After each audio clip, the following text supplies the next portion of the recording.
hang on. I'm gonna fix this Yeah, for you. Hey, Craig, how you doing? He couldn't hear for a reason, and it's a real reason. Yes. Um, hey, Craig. Yeah. So session 0 happened last week. Session 1's this week. Ulysses is jumping in a few minutes. Andrew's gonna do a recap of what happened at the can start you of not? session 0 2 weeks ago. Um, can I not? We have been called to travel because I'm the person in this group who knows least about anything Lord of the That's Rings. So perfect. That's perfect. Yeah, I I want. remember none of the names whatsoever, but we have been called together and sent on a journey toward into lands that are either north or south of us because I don't know the thing. South. South, yeah, South. I remembered cool. South. I felt Cool. proud. Yeah, South. and we are in Gondor, I think, Yes. Yes. Good job. Good job. somewhere.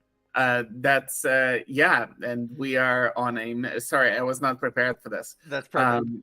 Yeah, No, that's please great. help.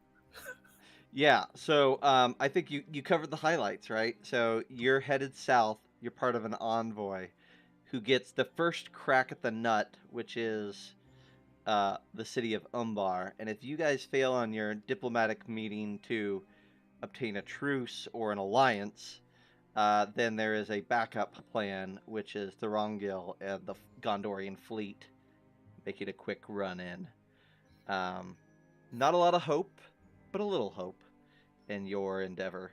And that's what we're going to find out tonight is what that endeavor looks like in its entirety. Um, yeah, so we built characters last week, and we don't have to go through all of it, but I thought you guys picked out cool character art. You know a little bit more about your character, maybe. So I thought, real quick here, I'm going to share art with folks. But you can also introduce your character just real quick, and we'll go from there. So let's start with Andrew. Uh, Talk to us about your character here. So my character is named Gretel. She is the eldest daughter of Duchess Redhill of Ulathalis.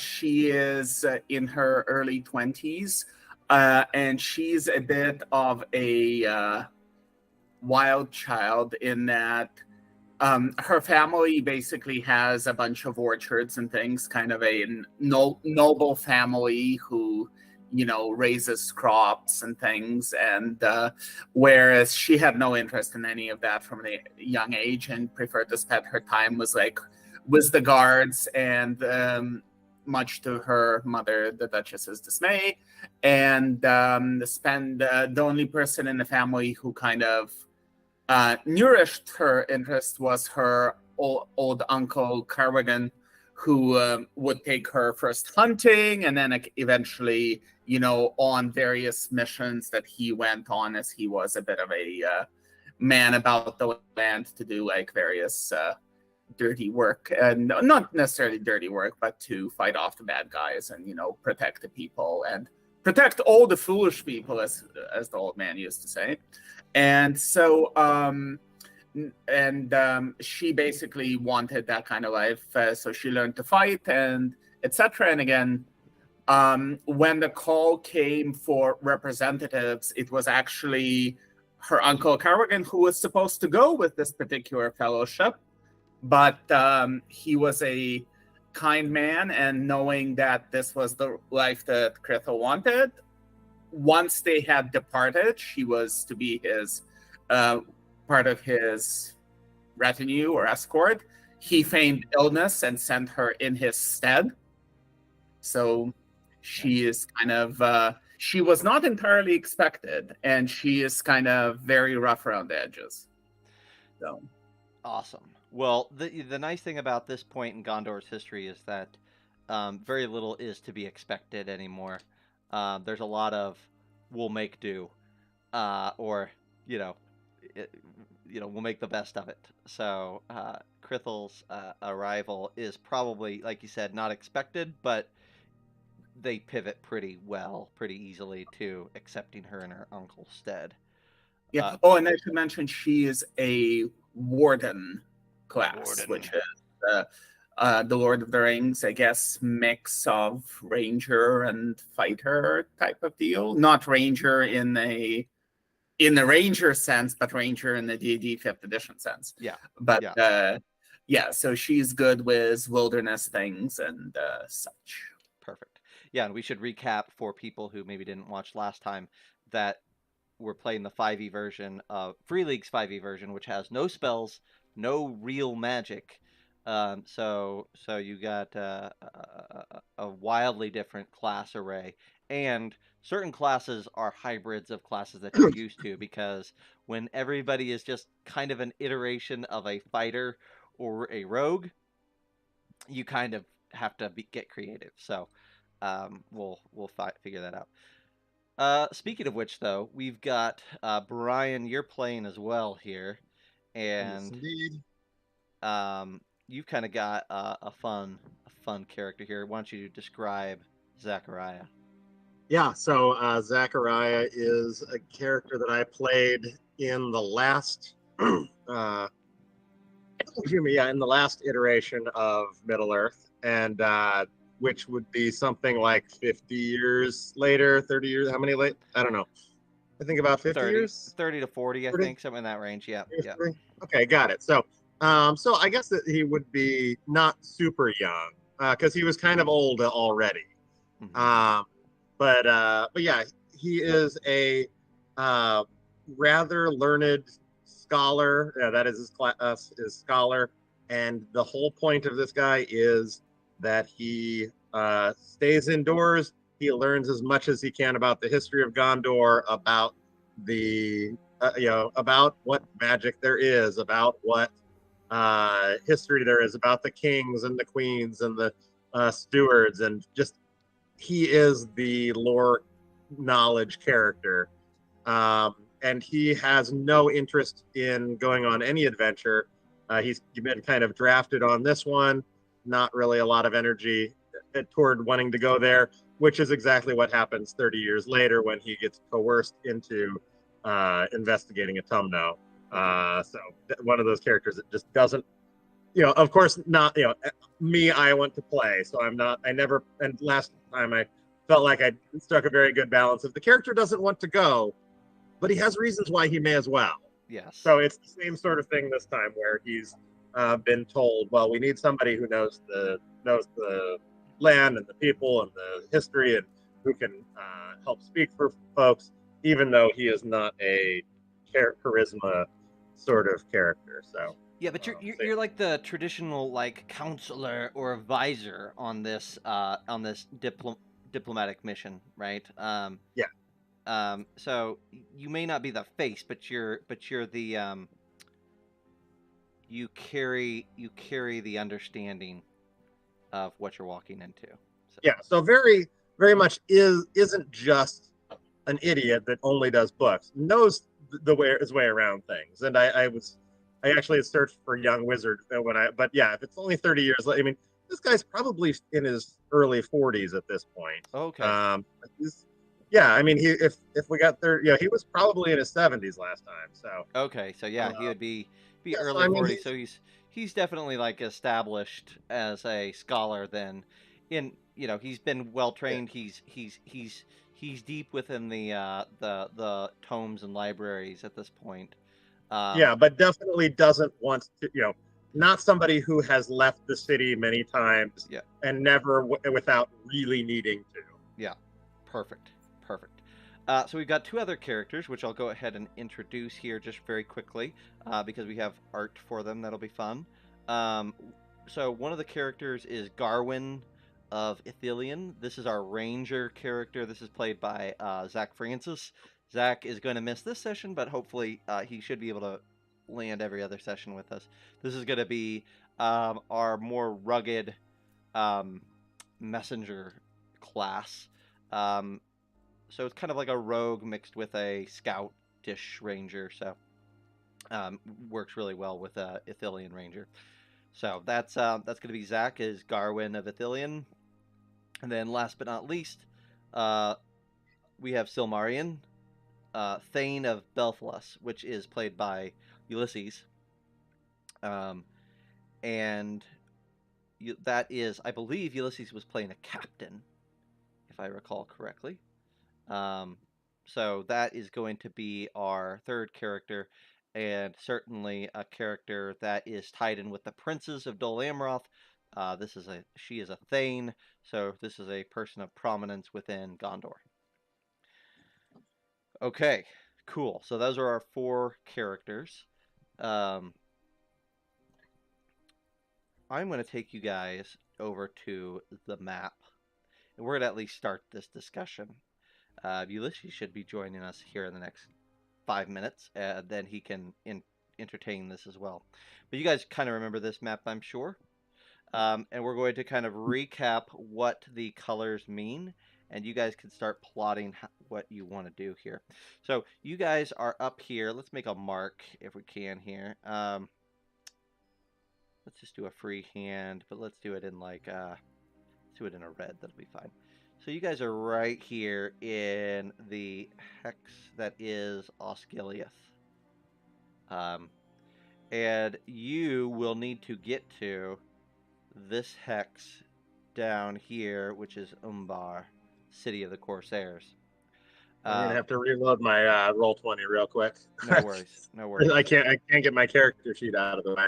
It just wouldn't. I couldn't see the top of it. You're good. There we go. So, All right. what you guys should know is that if you're on your horses, you're gonna get about, or in like canoes, or on a river or whatnot, you're gonna make about a hex each day. If you're on foot, then it'll be a little bit slower than that. The green hexes are going to be very easy for you to traverse. You're not going to have a lot of encounters in those, or incidents, events, as the game calls them. The light tan are going to be more events, but not too bad. Red is going to be rough. Black, you cannot cross with horses, and you don't want to cross anyways, because that leads you to Mordor, and that's not the way you're going. And then there are black bordered hexes. And these black bordered hexes, you'll notice I put like a 1 and a 2 in some of the regions for those. When you enter a black bordered hex, you immediately have to stop, regardless of whether you've got good rolls on your travel or not. You're going to immediately stop and have to deal with events there. We'll deal with that when it comes to it, but basically you just need to know that there's going to be a lot more events happening in the black bordered hexes. And there are good events that can happen, but when you're in a red hex that's also bordered in black, it's going to be very hard for you guys to get consistently good results there. So that's kind of the notes. The other things that you guys should know, I want to point out a few cities, because I think that might be useful for you, especially since, Andrew, you're not as familiar with this corner of the world. This is going to be helpful. Andrew, to be fair, neither is. Okay. Neither. Like this does not come up in the movies. Like No. movies are, hey, there's some guys in boats that come from south. Oh, where's in the south? To the south. That's it in the movies. That's like, right. Yeah. And Yeah. if you read the book, it probably mentions a few names, and no non-nerds have any idea what this map is. So, Yeah. like, you are not behind as a not Lord of the Rings super fan. Wait, I'm a fan, and I don't know any of this. wait, we're not going to Bree? No, you're not going to Bree. Opposite direction. Well, there Exactly. goes all the entirety of my knowledge. Okay, fair enough. Well, so here's what we could tell you. Basically, the thing that you need to know right out the gate is that this green here kind of is an outline of safe lands in Gondor. Okay, so if you see green here, you're in Gondor, basically, still controlled and ran by the White City. There is a town, a big port actually, called Pelargir that's right here. You have to head south. You could skip Pelargir if you want to, but it's kind of like, Rivendell is called like the last homely house, right? Yeah. This is like your last safe place, for sure, safe place before you go any further south. Well, So, and there's a road that leads there. That there seems is a like road. Yeah, absolutely. So there's a lot of reasons for you to And a go to river. Pelargir, and we'll cover that in a moment. But Pelargir would be a great space. It's this massive port. At one point, it was the port of Gondor. So huge, huge, huge place. That is largely shifted to where Ulysses is from now, with Dol Amroth and Belfalis. Um, but Pelargir is um, still a big town. What you should know Where's about Dol Amroth and Belfalis? Where are those? over here, kind of on this Oh, okay. peninsula right here. how was Pelargir a port? There is no water. So this is a river here, a big, huge river. Oh, okay. So you remember the Falls of Rorus with those two huge Yes. pillar dudes? That's the North Anduin, and that flows all the way down past the Falls of Rorus and goes all the way out to empty into the sea here. So Okay. yeah. Anyhow, River. that's Understood. the Great River. Yep. So it's a ways up the river, but it's definitely a big port. Here's what you should know about Pelargir, though. Pelargir has been the site of several battles over the last few hundred years, so it doesn't have the glory that it once had. It's not as desolate as Osgiliath is by Return of the King, but it is definitely not as vibrant a city as it once was. There is some other things that we could talk about, but before we go to those, do you guys have any questions about the region of Gondor here, or what anything in this green section of the world is? So our goal is to get to Umbar. Is there any reason that we would know right now why we would bother to go to Harmenden? Okay, great question. Because it seems like you don't want to go there. It seems nasty. Well, okay, so everything in Harondor, which is, it says Harondor, you see in quotes it says South Gondor, now a debatable and desert land, right? So Harmenden is like an outpost.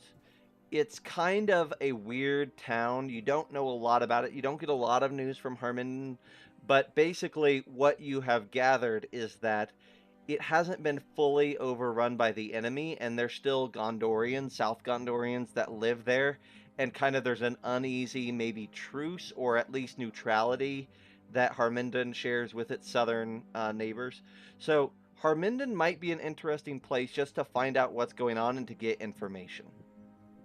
Okay. Either way that we go, like I would know the lay of the land, that if this is kind of, there's not a lot in the wilderness here, desert-wise. Either way, I'm getting probably a fair amount of desert.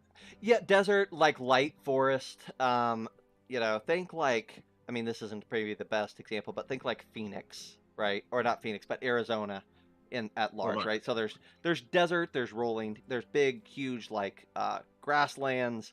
There's some forest. There's a lot of different terrain here, but you're not gonna find. It is gonna be a little bit drier and a little bit hotter than what you're used to in Gondor. If we travel to Pelargir,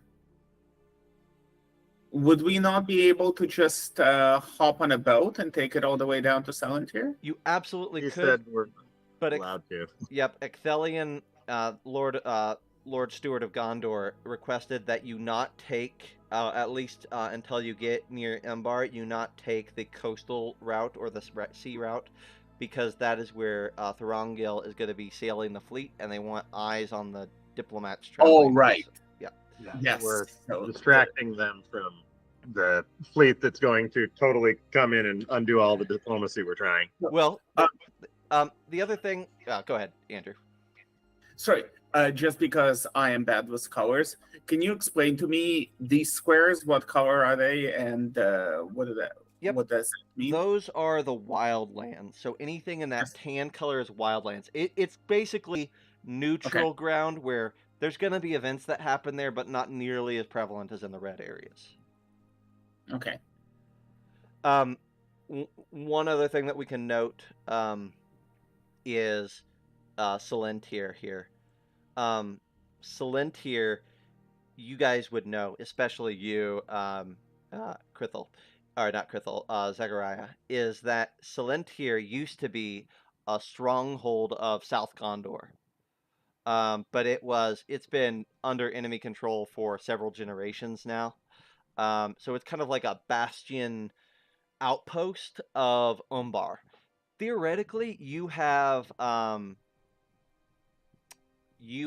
been granted safe passage through lands of Umbar. So if you wanted to like scout out or get a glimpse of what Salentir is like as like an information gathering thing, theoretically it's quote unquote safe to go there if you wanted to. But that's up to you.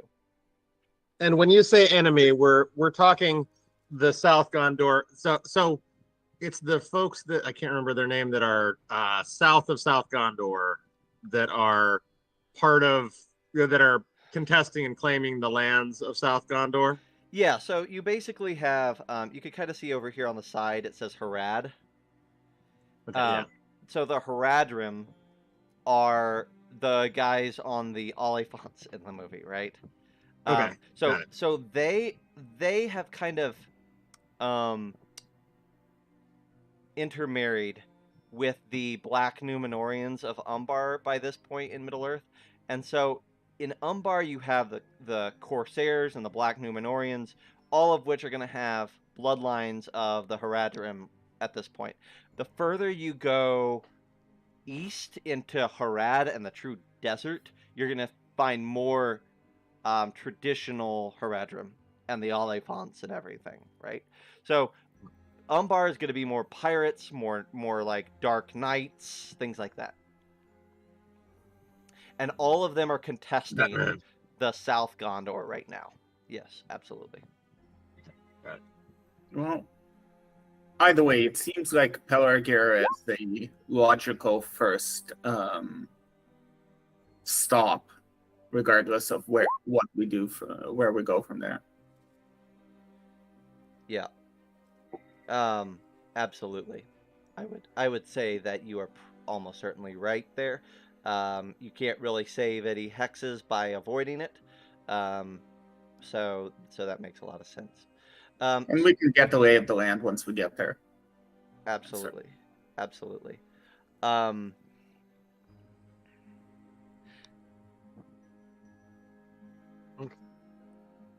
Sounds good. Awesome.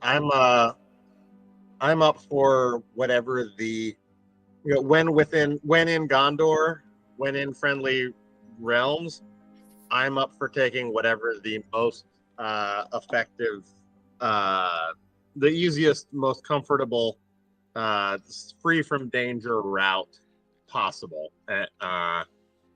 Heading down to Pelargir and perhaps even going down farther on the Anduin. Yeah, and part of our task is to be seen, right? Yes.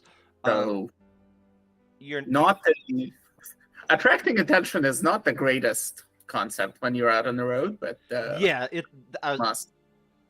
Exactly right. You have nailed it. You are to thread the needle of you are to be seen in the sense of you want Umbar to know that you're coming and you're coming by land, right? But there are people that ruffians and other entities that when they know that you're coming, or where they know where you are, they will they don't care about any truce or diplomatic immunity that you might bear. So yeah, you got to kind of thread the needle, and that's why the road, once you get about halfway into Harondor, becomes black, because you're going to have encounters on that road if you're that obvious, right? It's just a matter of what those encounters are and who you're interacting with. But there's definitely people on those roads. All right. Well, you guys are going to be riding some horses for a while, and we'll force Ulysses and Zach to figure this out later. But I'm gonna spring this on you because I like springing this sort of stuff on you. So as you make ready to uh, depart the White City, you've gone down to the lower gates, opened it up, and you are setting off on the road south. Um, what what does your steed look like, and do you have a name that you would enjoy for your mount? Because these mounts are going to get you there and back again, hopefully. Um, hmm. Mine is going to be named Hertz, because I don't own it, and I'm just taking it from one place to another, and someone else provided it. Nice. So yeah, Hertz. Hertz. Great. Fantastic. Mine's going. Krethel's horse is a well-used horse of good breeding. So she has it is an experienced hunting horse that she would have had for a while and would have taken on her way. And name would be something something like some kind of fruit or other something that grows, and probably in Elvish, something like olive in Elvish. Ooh, okay, cool. Well, which I will top at some point. Let us carry on, and I will learn Elvish as we go. Nice. I love that. Cool. Awesome. So this is where we get into some stuff that is different, decidedly different from D&D 5e traditional, because journeys are a big part of the game here now, and navigating your way through is of immense importance. So the first thing that we are going to do is we are going to determine your journey rolls. Now, there are 4 rolls that you will have to pick from. There's 4 of you, so typically when Zach is here, you will each have 1 roll. But for now, each of you will have 1 roll, and then someone who is not the guide will have a second roll. For the record, Milpio is the word olive. So. Perfect. The horse's name is Milpio. Okay. How do you spell that? Milpio. It's in the chat. Milpio. Roll20 chat. Nice. Awesome. Fantastic. Thank you Milpio. for being so incredibly thorough. Yeah. Well, and I like olive. Is it like if it's like a darker olive? So right. So at this point in time, it's very hard to get a black horse in Gondor or Rohan because the enemy steals them and buys them. Sometimes buys them, sometimes steals them from Rohan. So Milpio as a darker horse would be well appreciated in the land. Okay. So somebody needs to be the guide. The guide is going to be in charge of all decisions concerning route, rest, and supplies. The guide will be making a specific type of check, and it'll be a travel check for the guide. Then there is going to be the hunter. Hunter is in charge of finding food in the wild. The hunter is going to be making hunting checks. Then the lookout is in charge of keeping watch, and the lookout is going to be making perception checks, and the scout is in charge of setting up camp and opening new trails, and the scout is going to be making explore checks. Andrew, you had kind of laid claim or made yourself. Oh, hang on a minute. We've got our next player here. Yay! Woohoo! Hey. Hello, Ulysses. Just in Hey, time. everyone. You're just in time. Speak, friend, and enter the chat. That's right. Excellent. Yes. So we are. So we were just talking about Ulysses. We haven't fully set a route, but the group has decided to go to Pelargir as like a initial run. There's a Yes. road that leads from Minas Tirith to Pelargir that is basically 100% on the way, and it leads exclusively through green hexes. So it is right in all the right ways. Yes. Um, so what we're discussing now is what roles each one of you is going to take on. Now, with Zach not being here, you're down one. So one of you who is not the guide is going to take on 2 roles for tonight. So we said the guide is going to be making travel checks, the hunter is going to be making hunting checks, lookout is going to be making perception checks, and the scout is going to be making explore checks. And I was just saying, Andrew, you might have an opinion on what your character is doing. Well, conveniently, being a warden and being in my warded lands, I can take on 2 roles without any penalties. Ooh, nice. And I am, in this regard, my character is actually turns out to be good at literally all Nice. 4 roles. Nice. I think that her choice of what she would do would probably be scout, because she's not necessarily. I mean, like I said, she's adapted all of them, but being the youngest member of the party, I don't think she would volunteer to guide unless she was tasked to. Yeah. Tasked with it.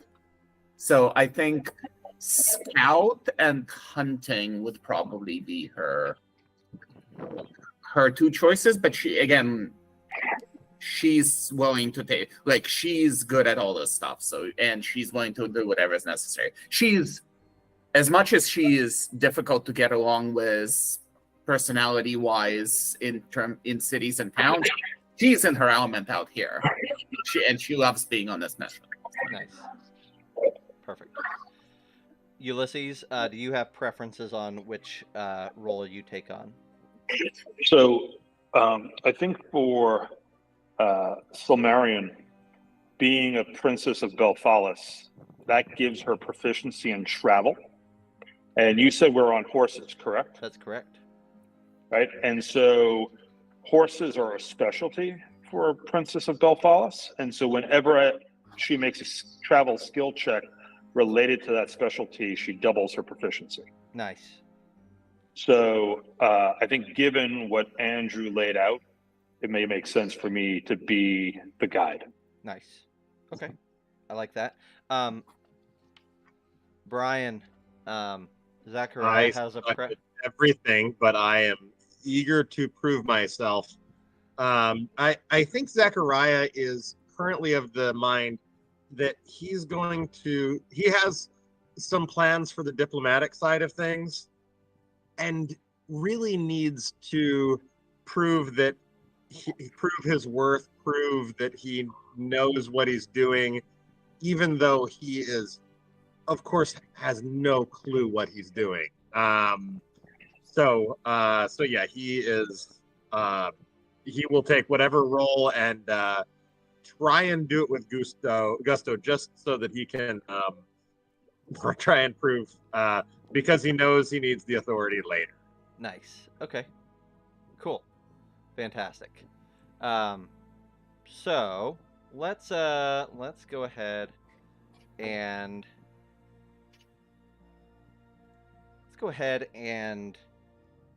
start with our guide here, which it sounds like that's Ulysses. So how this is going to work, just so you guys know, is you've already picked. So you picked your roles. Now you've picked your destination, which is Pelargir.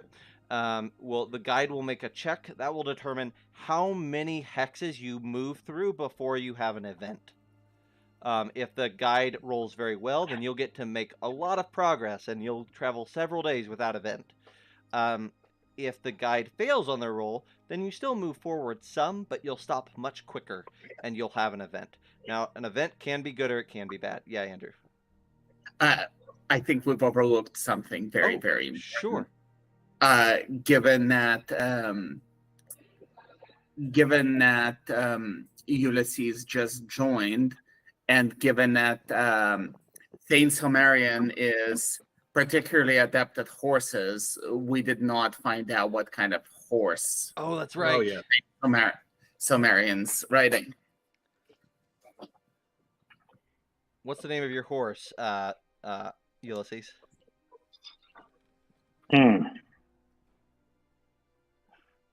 Well, the common tongue, my horse's name is Thunder. Hmm. I need to consult my Tolkien language translator to know what that is in either Elven, Quenya, Sindar, or even Numenorian. But yes. Yeah, it's Funda. I kid you not. Funda is Funda. Yeah, it's uncertain meaning, possibly this, blah blah blah blah blah. But you know what? At a certain point, it also might appear as Hunda. I'm getting, what is the pop song with the like thunder? Da, da, da, da, da, da, I'm just getting Funda. I don't know. That's what's going through my head right now. Is like Funda. Nice. I'll bring in the Funda. The I like- Funda and the Latin. I like Honda, Hunda. It feels good. But Is the Honda rented from Hertz? yeah. Yeah, so mine is named Hertz because it's not mine, and I'm just using it for now. That's right. Yes, and mine is named Milpio, which means olive in, I assume, Sindarin. Brian did the translation for me. So. Yeah, Nice. Awesome. it may have been in Kenya. I don't know the difference. So yeah. So Ulysses, as you guys are heading out of the White City here, I'm going to need a journey test. You are going to get, because you're in a green land here, I believe you get advantage on your roll because it is super, super easy to navigate in here. Okay. Okay. Sorry for coming in late, No, but you're can good. you explain how we do rolls here? Yes, so you're going to be rolling. It's just going to be straight up. So you can roll the dice and roll 20 if you want. Okay. Okay. Or if you have dice in person, that's fine too. I just have to. Okay. I just have to. Where's the roll 20 link? It is in the Discord chat, but I will make sure that you have it here.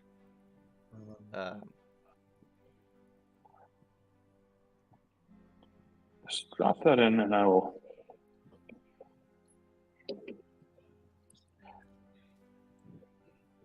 Oh wait, I'm very happy to be here. Oh yeah. And while you drop that, I will just. I don't know if you shared with the audience the origin of my character's name. I did not. But all right, so Marion is the she's a Thane of Belfala, so she's a captain. Her name is, she's named after the firstborn daughter of the Numenorian king Tar Elendil. And so at that time, Numenor did not have the ability for the firstborn females to take the throne. They eventually do change that and end up being 3 queens in the Numenorian line. But what's very cool about Silmarion is that she and her husband, they are the bloodline that led to the kings and queens of Gondor and Arnor. So, and they're the ones that got the heirlooms, including Narsil. Nice. And so I felt that in a world where we had Ecthelion which is obviously a name harkening back to the First Yeah. Age, that having it be like especially with the prince and princes and princesses of Belfalis have this real strong sense of Numenorean blood, I felt it was appropriate that they would circulate names of that type of pedigree. Absolutely. I like that. And if anybody is interested in what Crithel's name means, you can research it and enjoy it a little bit for yourself. And if anybody wants to know about Zachariah, there's 3 Zachs in the gaming group, and I just wanted to be named Zach, so right. I named my character Zach, and it goes as deep as that. Yes. That's it. Awesome. I'm a joke. Now, did you say I roll this with advantage? You roll it with advantage because you're in the green, I believe. Yep. Yep. Okay. So here's the first roll, and that's a 20, and the second roll is a 17. Nice. Okay. So you are going to roll and get to because you beat the challenge by 5 or more, you get to move 4 hexes as a group. So Ulysses, you are welcome to, as the guide, move you guys 4 hexes along that road. So you should be 1 hex away from Pelargir at this point.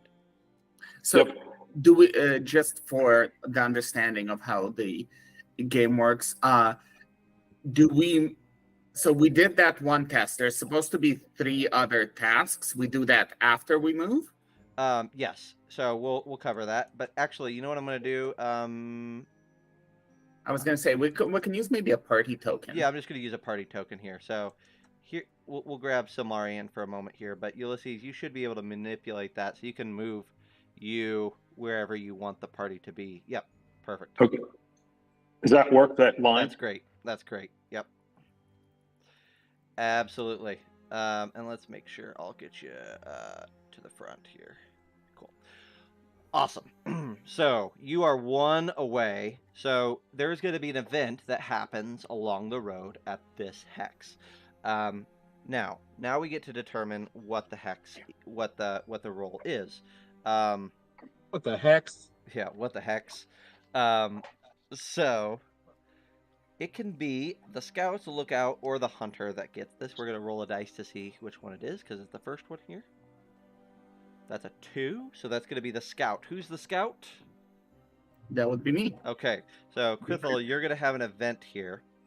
Okay. So we're going to roll a d20 to determine what type of event. You're going to get to know the type, and then you're going to make a check as part of that here in a minute. Okay, so right now just a random d20. Yep, just roll a random d20. Yep. It's a 9. A 9. A 9. So a 9 is a mishap. So somewhere in this hex, something happens.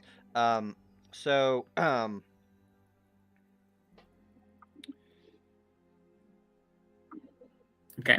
We as a group, and sometimes I might take the reins if I have something that I feel like is super appropriate here, but often it's going to be us as a group determining for these journey events if we are inspired by what sort of mishap would beset the scout on the road here. And I'll tell you, if you fail your so the consequence here is if we're gonna figure out what it is. We're gonna kind of set the scene loosely, and then you're gonna make a roll. And if you fail your roll, the journey length is gonna be increased by a day. So it's gonna take a little bit longer, and fatigue might have a harder chance of setting in. So. Okay. So I would think that since we're still in close lands, it would probably be some sort of weather or terrain related thing, not necessarily some bandit comes up and tries to stab us, but like we get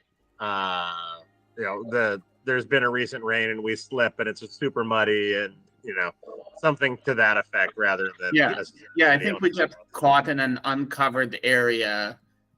Like it's like we're like 2 hours away from shelter, because we Yeah. left at the back and 2 hours away from shelter at the front, and we're just like in wide open plains when we get hit by a thunderstorm. I love that. So here, and I'll add to it a little bit. So you're traveling down the road. You're 4 days into this, right? And going well. You're almost to Pelargir, but on day 2, it just starts to rain, and it's raining torrents of rain. And by the time you get here, as you approach Pelargir, the banks of the Great River Anduin are flooded. And so the road kind of runs parallel to the river for a ways there, and the road is washed out. It's a muddy slog, and if our scout isn't able to find you like a way that isn't just through the muck, then it's going to take a lot longer to navigate here. So I really dig that. Go ahead, and what you're going to do now is you're going to make your explore test. Okay. And, yeah, and we'll Okay, so I get +2 to this because I'm in my warded land that's right. above the. What's happened? Oh, that didn't work. There you go. So it'll be 25. Absolutely. Okay, cool. So you murder it. DC's always 15 unless we say otherwise. So I'll actually give you something because the lands that Crithel hails from is called Lathalis. It's actually named after the river that flows nearby to the orchard, to the family orchards. nice. And so she's quite familiar with the river banks rising and how to navigate that. I love that. I love that. Yeah, absolutely. This is why you bring a warden with you, because they know stuff. So yeah, you're able to navigate it, find some higher ground, you pull them off the road for a brief bit for a few hours, navigate the worst part of the flooding, and able to continue on. What that's going to do, because a mishap was rolled in general, at the end, once you reach your destination, we roll to see how much fatigue you guys have accumulated. The baseline difficulty for that check is 10 once we get there. But every time we roll something bad, the fatigue level, that challenge rating, is automatically going to increase by at least 1. Because you were successful, that DC wasn't increased by 2 instead. So you were managed to like mitigate the frustration of having to navigate around this flooding. Awesome. So moving right along, but before we get to Pelargir, I want to talk to you guys about another thing. Something that we didn't cover last time, but that you guys get to think about now. And maybe you can think about this on the road. So you guys have Ecthelion as someone that you've already met, right? Ecthelion, we didn't talk about this last time, but he is your initial patron, right? And in this game, let's show this to you guys, but in this game, you guys can scroll down here and you can see patrons give you special things. So the favored callings doesn't really matter except to help you get a sense for the personality of that patron. Doesn't give those callings anything special. But a couple of things that do matter. Certain patrons can give you fellowship points, which are additional. Fellowship points can be spent on cool things. You're going to see what you could use fellowship points for down below as one example. But that Ecthelion doesn't give you extra fellowship points, but he does give you what's called an additional advantage, which is a special ability tied to the patron. It's called White City's Blessing. You can spend a fellowship point to roll an additional d20 after a charisma roll has been made, but before the outcome is determined, and choose which of the d20s is used. Now, you have a very limited number of fellowship points, but you can utilize them for that. Basically, you have a number of fellowship points equal to the number of people in your party by default. So you guys have 4 fellowship points to use as a group. And is it the same as the One Ring rules, where everyone can use a point? Yes. It'd be a group vote. You can just choose as a player to employ it. Yes, you can choose as a player. Yep. And so this White City's Blessing is we spend a fellowship point when we're doing a charisma-based roll. and we can get an additional D20, which is basically like giving you advantage because you can choose which one to use, right? Absolutely. Yep. The difference is between advantages, you choose to roll a second D20 after you've rolled your first one. So Yeah. you don't have to waste it, so to speak. It's more like a luck point almost. Yep, exactly. So I bring that up because I have made a little tweak to this system because I think it makes it a whole lot cooler, especially for this type of a game. You guys have that patron. It's locked in. You don't lose it, right? Ecthelion is your guy. These three cities, Pelargir, Harmindon, and Selentier, all have, for lack of a more general term, a lord associated with them that oversees them.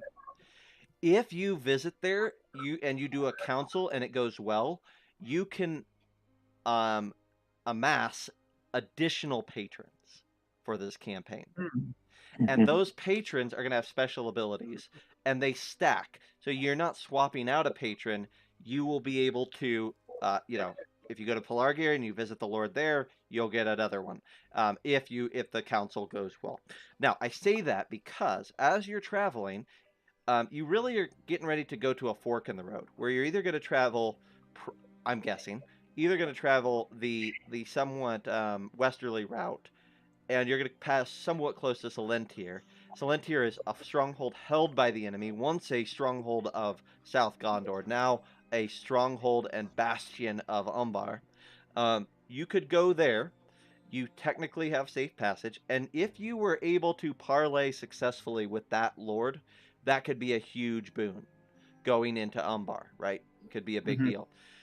Alternatively, you could take the easterly route and go to Harmindon, which is a smaller city, smaller town, probably an easier lord to navigate, but probably has some nice benefits if you can work with him as well. So, Pelargir, you've already chosen to go there. That's a no-brainer, but you're about to make a choice between two. And I mean, technically, if you wanted to, you could take the time to go to Abrakan down here, and that would potentially give you another one to parlay with. And there might be others that you run into along the way, but you know that there's going to be patron opportunities in cities. I know there's a really powerful guy up to the east. Yeah, just go a little bit northeast. And just to refresh as the guide, the green hexes are safer passages where we get to roll the travel roll with advantage. Yep. The red are hostile or adversarial hexes where we roll with disadvantage. And yep. And the yellow hexes are flat rolls. Yep. And the black bordered red hexes are perilous, which means that when you enter them, you stop. So even if you made a better journey roll to be able to progress, you only get to go through one black bordered hex per travel roll, and you'll see a 1 for the regions in Harondor, 2 for the red borders in Harad, and 2 for the ones closest to Umbar. That dictates how many events happen in each black bordered hex. So if you go south here, you're going to be experiencing 2 events per hex, and if you enter these hexes around Umbar, 2 events per hex. Cool. Okay. Can I have a moment of just describing to the party a potential route? Like as we get into Pelargir and think through things. One thing I'm thinking about, I'm going to draw this, is I'm thinking about maintaining green as long as we can. Because my vote would be to go to Selentier. And so I would almost suggest that we kind of do this before banking down into yellow. And that would minimize our yellow's hexes to 5.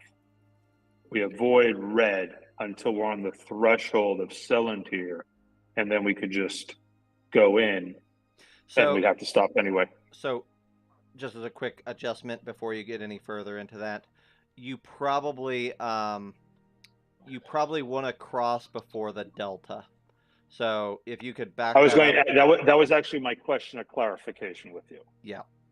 Yeah, and one thing we were told that Zach reminded of is we were told to avoid the coastal route because one of our goals is to act as a sort of distraction for the coastal force that's traveling by water. So we want to keep. So we'd essentially have, if we wanted to go that route, we essentially probably have to cut through the desert. Well, I mean, coastal route meaning don't take your canoe out and just take a boat. I mean, we might be drawing their attention a little bit west, but not like, we're still a day's ride from the coast. Yeah, Unless, I think so. So the reality, right, is if you I think that safely you could go to this hex here, Ulysses, before Yep. the delta. So you're losing a green square, a green hex or two, but at that point, it's you're gonna be the most direct route is gonna be far enough from the coast to be just fine. But it's completely up to you guys. It's certainly worth noting that the Celantir is a perilous choice in the sense that it's not going to be a nice place, but it is going to be a great place to gather information. And if you can basically get one of the lieutenants of Umbar, to support you before you get there, that could be a huge win. Yeah, I think one before we set off, Ulysses, when we decided to go to Pelargir first, was to essentially get there and see what the lay of the land is to help us better determine the route. But yeah, it's essentially what you've suggested through the desert to Celantir or down the road through Hermenden, potentially, which is more perilous, but it's on the open road.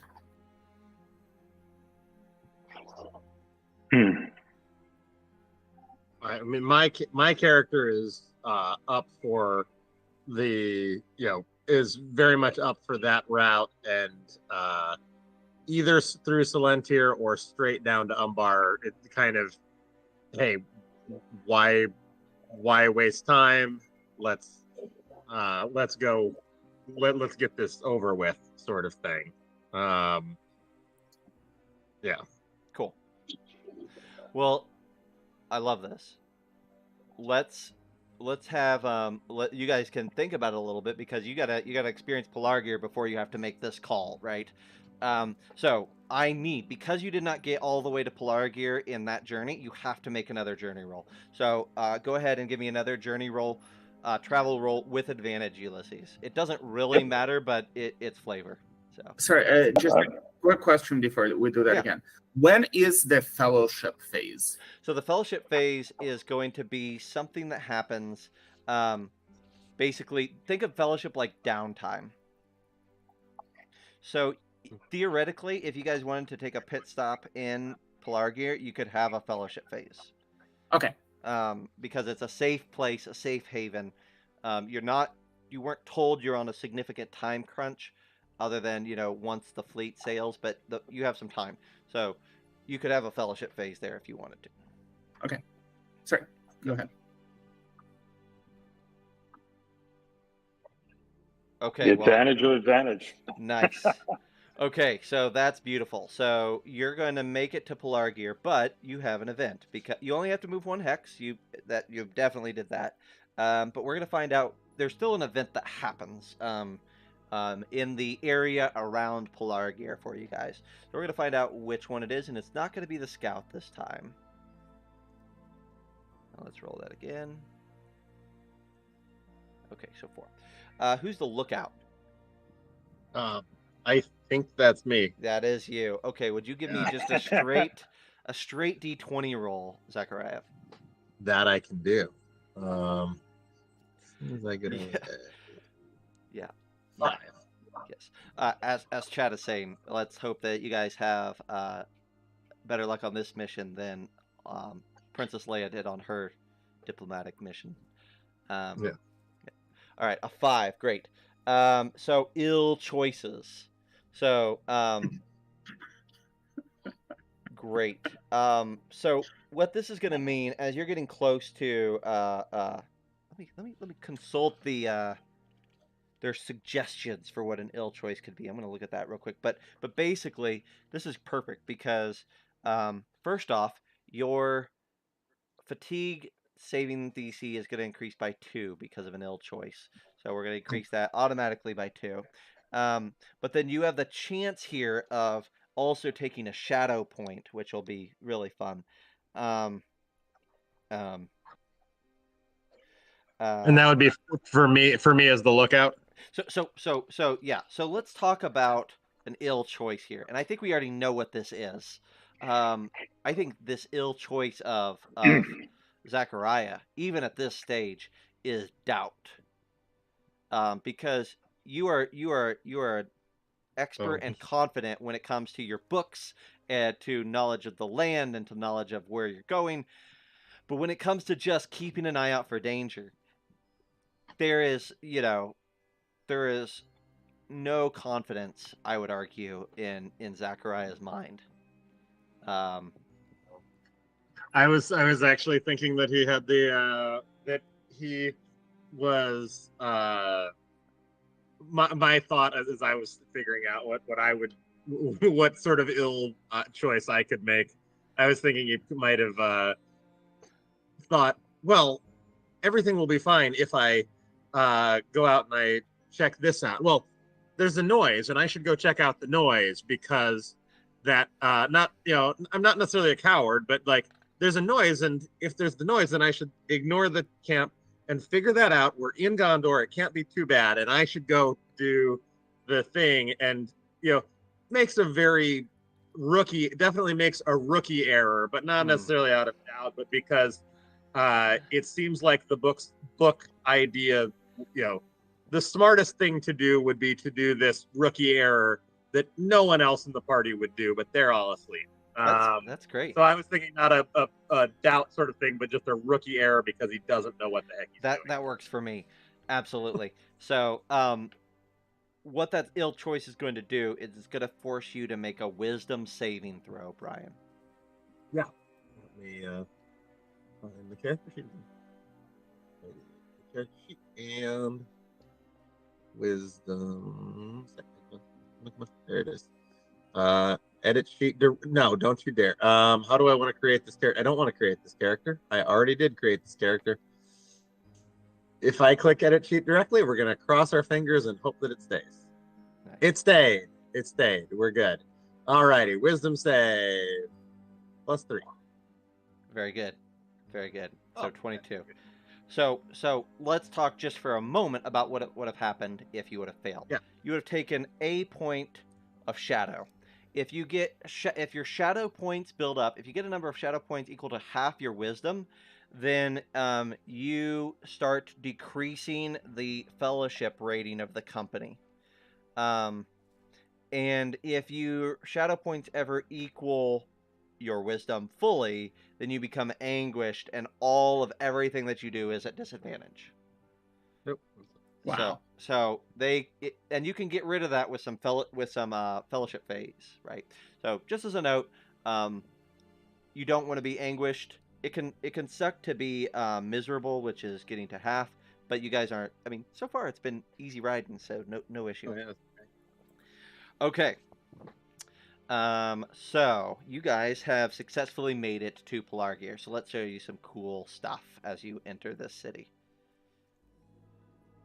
All right. So first off, let's show you this map. And this map isn't necessarily for you guys to actually read, but just so you get a sense of this really cool city. For Ulysses' benefit, Pelargir is one of the cities, big port city built by the Númenóreans, right? So beautiful city in its heyday, not in its heyday anymore. But this is kind of the feel of it. So it's got like the three-pointed, the three triangles that build a bigger triangle with the island in the center, and then it's got the ring around all of that. that's a general map that you guys can have. But let's show you a couple more pictures. Here's like a aerial view of the city. Small picture, but kind of get you a sense. Got the lighthouse there, or the tower there in the center. Cool. And then one more. Absolutely fantastic. How about this one? So this kind of gives you a sense of the port as it is currently. What's amazing is how far upriver this is. Yeah. Gives you a sense for how big the Anduin is at this point, to where it can. There's a port this far up it. Mhm. Yeah. Okay, so as you arrive in Pelargir, you guys have to make your fatigue roll. So, everybody is going to make a Constitution saving throw, DC 13, because you had 3 strikes against you during that journey.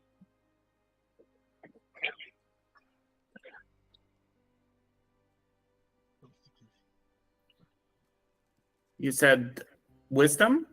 Constitution save. Okay, this is exciting. There's a no for Brian. Oh, No for Ulysses. Mine is 19 because I'm in my 15. Perfect.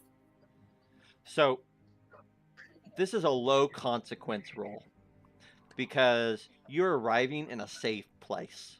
So Ulysses, your character, Salmarian, and Zachariah both fail, and in the case of failing, you suffer 1 level of exhaustion. Now, Ulysses, you failed by 5 or more, so you would take 2 levels of exhaustion.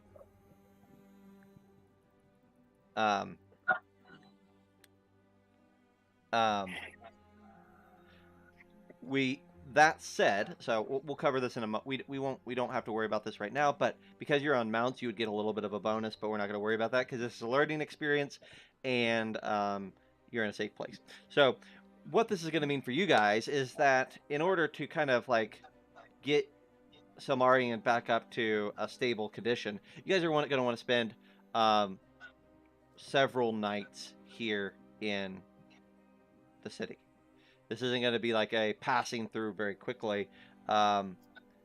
Your Salmarian, the 4 days through the rain, maybe she's caught a cold or something, but some time spent here would be of incredible use for her, especially because if we can remember that resting is not as lucrative this time around.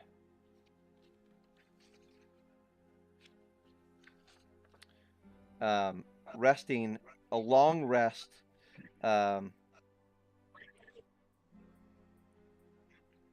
only can happen in safe havens. Which I will say for this case, you're gonna to get rid of your 2 levels of exhaustion, Ulysses, and your 1 level of exhaustion, Brian. You're gonna want to spend multiple days in the town. So Zechariah has no problem with this. yeah. and it is a safe city for us. This is still full Gondor control and allegiance.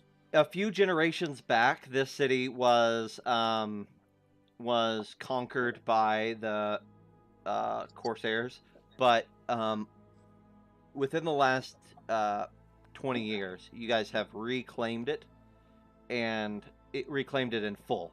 So yes, this is a quote-unquote safe city. You should have plenty of heads up if the Corsairs choose to invade you here at this point. So you should be good. Is there anything that you want to do in Pelargir other than meet with the Lord of the city? If this is 4th edition, we'd probably want to deploy our streetwise skill set and find rumor and innuendo among the marketplace and taverns. Mm. Well, funny you mention that, because the reason I was asking about the fellowship phase is one of my warden abilities is that when a company, including a warden, spends a fellowship phase in a warded land, we can choose the gather rumors as a free undertaking. You know what? I will say let's just let that happen. If you guys want to do that. Sounds good. I would like to see if there is some sort of library, see if there's some sort of library, but also whatever the diplomat in this area would be, and I'd like to learn as much as I can during my time whenever I'm not resting about Silentier, Umbar, who's in charge, what the current situation is, what they know. I just want to get the firsthand accounts of anybody down this direction on what. And I know we're not that far away from Minnesota, but I want to get as much as I can from them. Well, keep in mind, I love this. So keep in mind that Minas Tirith is kind of a border city at this point, right? In a lot of ways. So even though, yes, you're still in Greenland and you're still, in certainly in Gondor, like you've moved 4 days south of the border city. So there is certainly, I mean, it's been heavy riding, but I mean, there's plenty of things to learn here. Most of the books have been moved to Minas Tirith, but you can kind of go into the royal houses and into some of the, the more secure places and see what lore they might have there. Absolutely. Particularly, I'm interested in if there's any sort of ancestral claims of different people, and that particularly in Silentier, in Umbar, whoever is leading these places, if there's any sort of Gondorian blood, any sort of any sort of things that I could exploit, knowing that this guy, actually his maternal grandmother lived in Minas Tirith or something to that effect. I'd love to find that stuff. Awesome. I'm really looking for in the library side of things, and of course on the diplomacy side, I'm looking for just knowing who they are, what their likes are, what their weaknesses and strengths, and anything that I can find out is going to help us later. Perfect. Ulysses, plus a good dose of random crap that I find that isn't going to help us later, but I'm just so dang curious.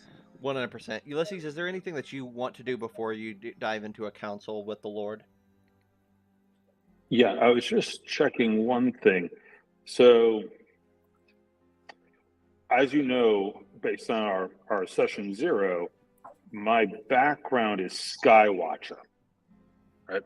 Mm-hmm. And the definition of Skywatcher is when aboard a ship, you study the skies, predict the weather, you become adept at this, you can detect a storm brewing hundreds of miles away. Now, when you're at home in a port or a bay, you can notice strange movements in the air, blah, blah, blah. Okay, so I'm in a port city. Yeah. And I'm spending some time here. And as part of the gathering of information, I'd like to tap into my Skywatcher background to kind of get a sense of which way the wind blows, what the weather seems to be telling me. Yeah. I almost feel, Zach, that this is like an augury of birds. I like that. Yeah. It's not unlike, which I know it's a song, but it's not unlike the song that, Legolas and Aragorn sing at the Falls of Rhoris, talking about what does the wind say, and that song wasn't made for nothing, right? Sometimes the wind does have things to say. So absolutely, let's do some rolls here. So let's start with Andrew because Andrew,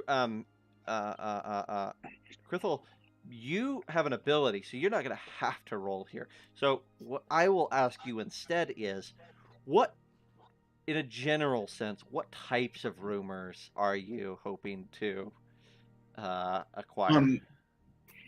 I'm looking specifically for because I'm focused on the path ahead, and we had planned to come here to sort of survey, decide on the best course of action. So I'm looking for word from any travelers that may have come, and I'm gonna click either down the road, Yeah. down the Harad Road, or I guess up the river Yeah.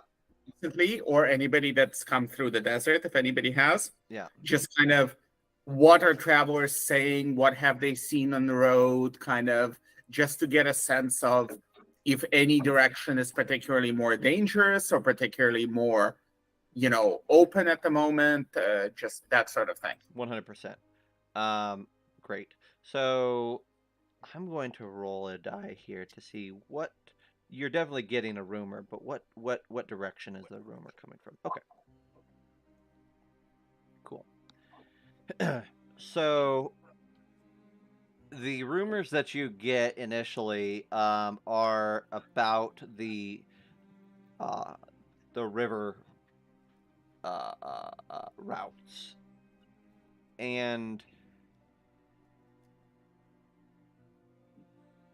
what you have heard, what you get is a couple of things. The first is that with this agreed upon diplomatic envoy, the Corsair ships have all sailed south and haven't been seen in some weeks' time.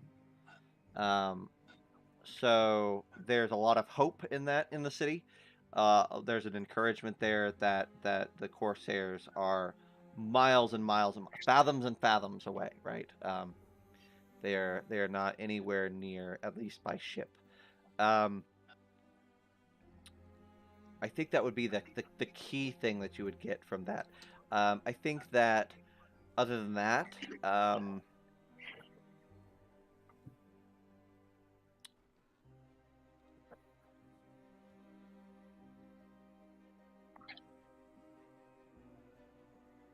I would say that you also, just as you're trying to pick up a note, you also have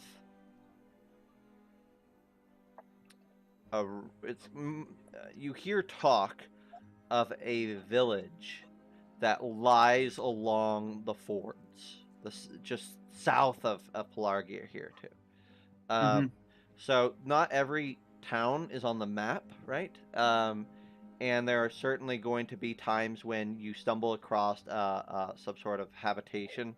And what you hear is that there used to be a village that kind of straddled the ford south of Pelargir, directly south, and that there was trade that came up to Pelargir from the fords, but that there hasn't been, no one has come from this fords village in some time in a season or two, and so there's some worry, some concern that perhaps that town is no more, or they have aligned themselves with men of the South. That would probably be the rumors that you pick up.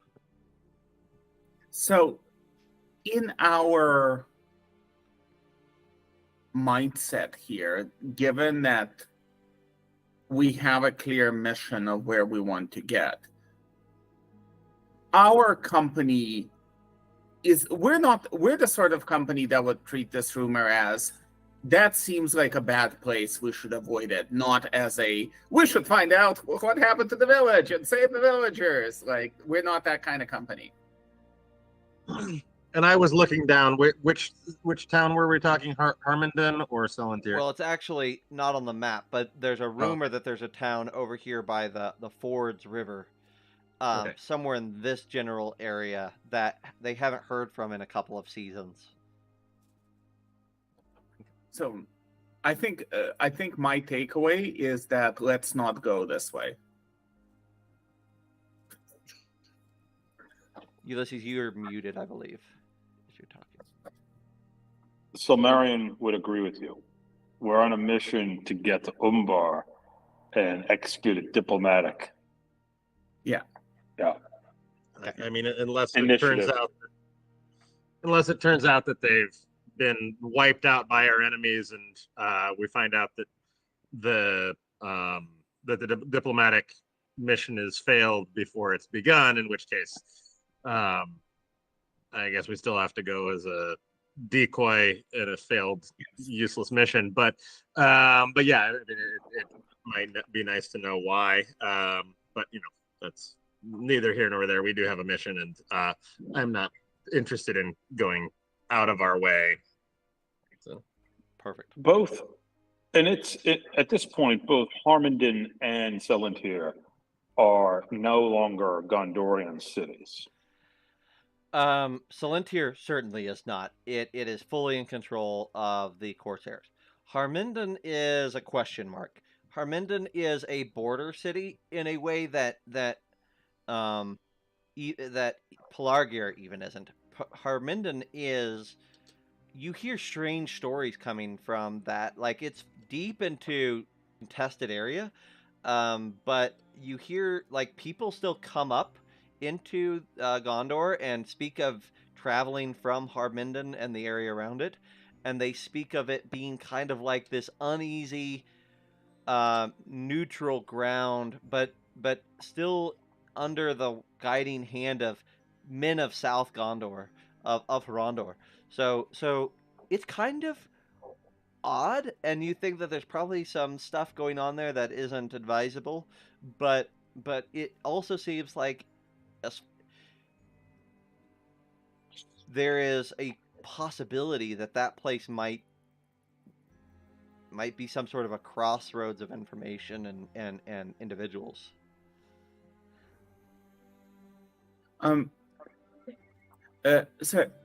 Zach, this village that on the forts there, it would be within under the rule, for the lack of a better term, of Pelargir, right?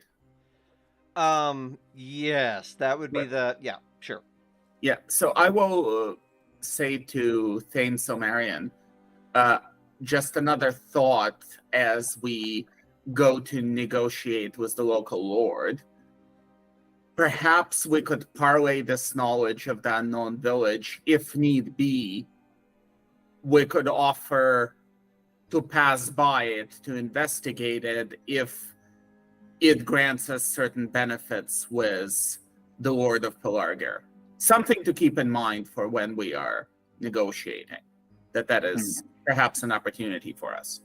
Not necessarily one we want to undertake, but if we see that there is some benefit that this Lord can provide us, this could perhaps be a favor that we do for them.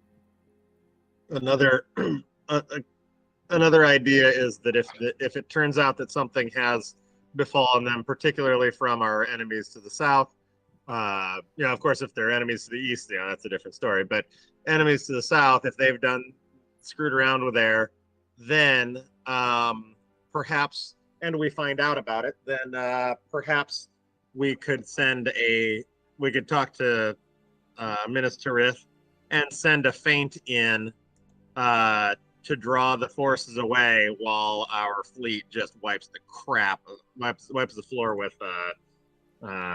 Umbar, and nobody will think. And if we send a land force into this little village, they'll never see it coming. This is a thought. Zachariah, that's a really interesting thought, and it makes me wonder: is Pelargir more vulnerable from the water or from the land?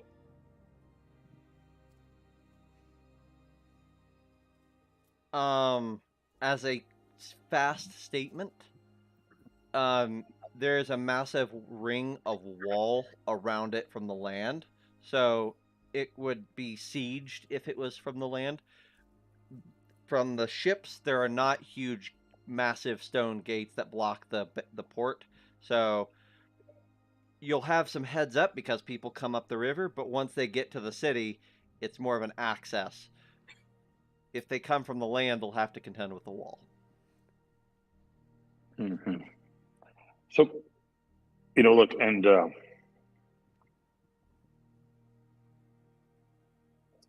Andrew, is your character pronounced Crithiel?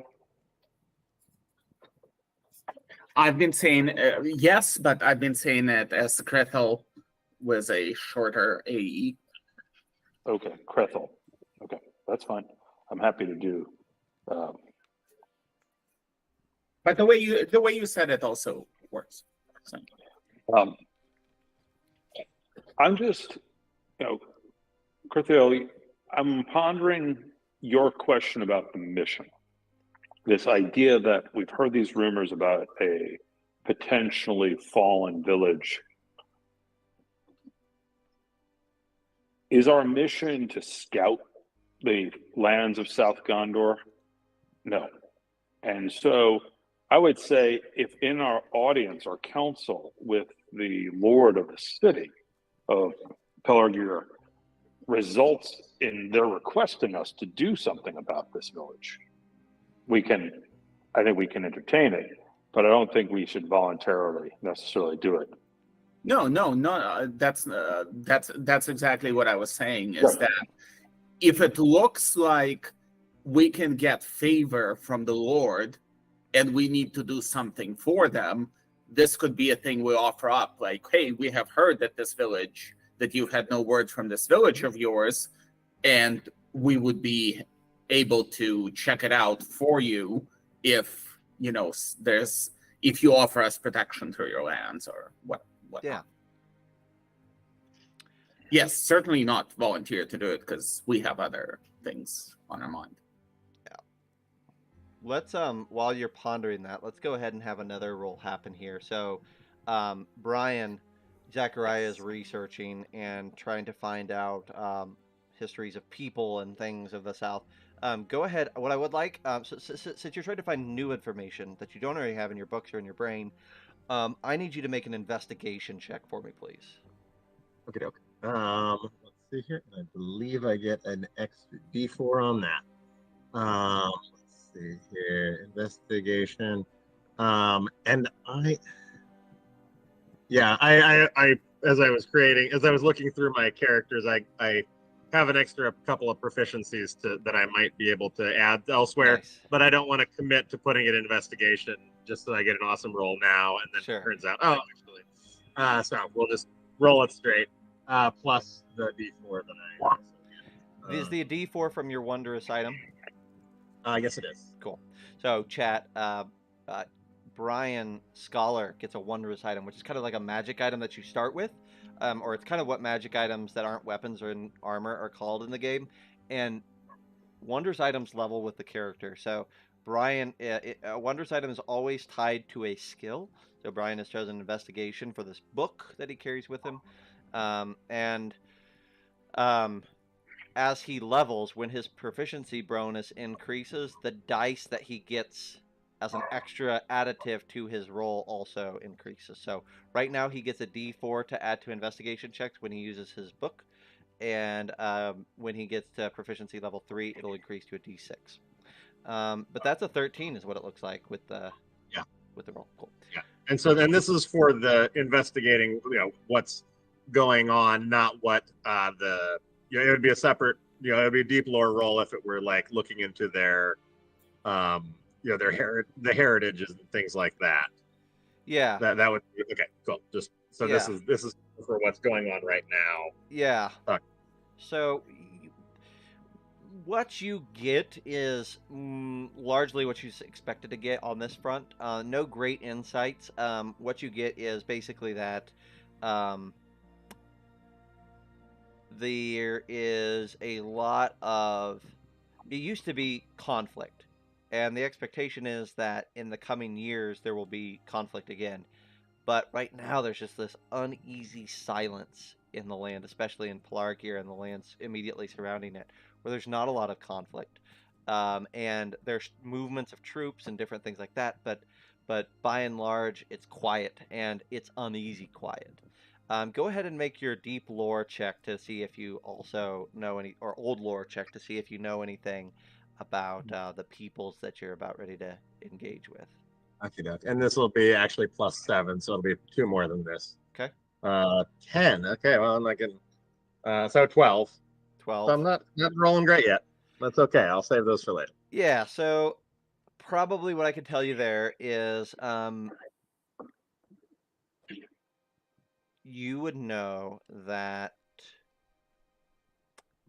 historically, maybe not modern, you don't know the current state of affairs, but historically, Salentir would have been a place that would have housed more of the truer Numenorians and the higher peoples. It's a very massive stone stronghold there, and so you should expect if you head that way to run into more that type of folk. Harmenden, you get the sense. Again, you don't have names, but what you would gather there is not that those people aren't Gondorians, who in a sense tied to Numenor, certainly, but that they have intermarried quite a bit with different men from all from the what would have been called the lesser bloodlines, which is anything that's not Numenorian. So if you go that route, you should expect that you would be seen as high lords of great nobility, almost certainly going to Harmenden. Whereas if you go to Salentir, not that you're not going to run into some of the same, but that Salentir is probably going to have more people that have a lineage that is going to be equatable to your own. If that's helpful. So I'll let you sit and ponder that. And as you sit and ponder that, Ulysses, you wanted to kind of taste, get a sense from the winds and the river, and see what portents or omens they might whisper to you. I think that this is a fun use. I could be swayed by 2 different skills, and you'll probably get 2 different types of information depending on what you do. You could roll an insight check, or you could roll a nature check.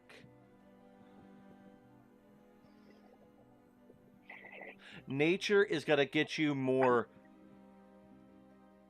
facts, which are probably going to be fewer, right? Scents upon the air, things in the water, things like that, right? Insight is going to be more symbolic or interpretive. So there might be more information there, but it's probably going to be not as direct. Okay. So, all right. We didn't get to. I didn't get a chance, just with the timing of the day, to like present my character on a stat block basis. But I decided, given session 0, to give Zachariah full reign on intelligence. So, Marion has an 8 intelligence, even though nature is part of one of her trained skills. But she took mastery, and with mastery, she gained expertise in insight. So I'm going to roll insight Nice. for this. Now, before you go any further, because you've taken 2 levels of exhaustion, I'm going to have you roll that with disadvantage. Okay. All right. So that is going to be with a +6. So there is a 22 and a 16. Okay. So both very good, right?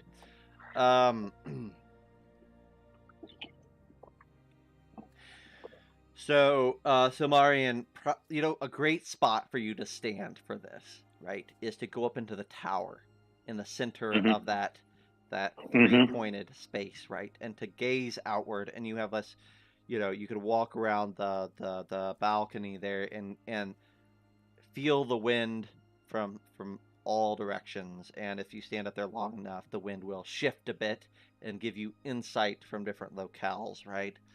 Um,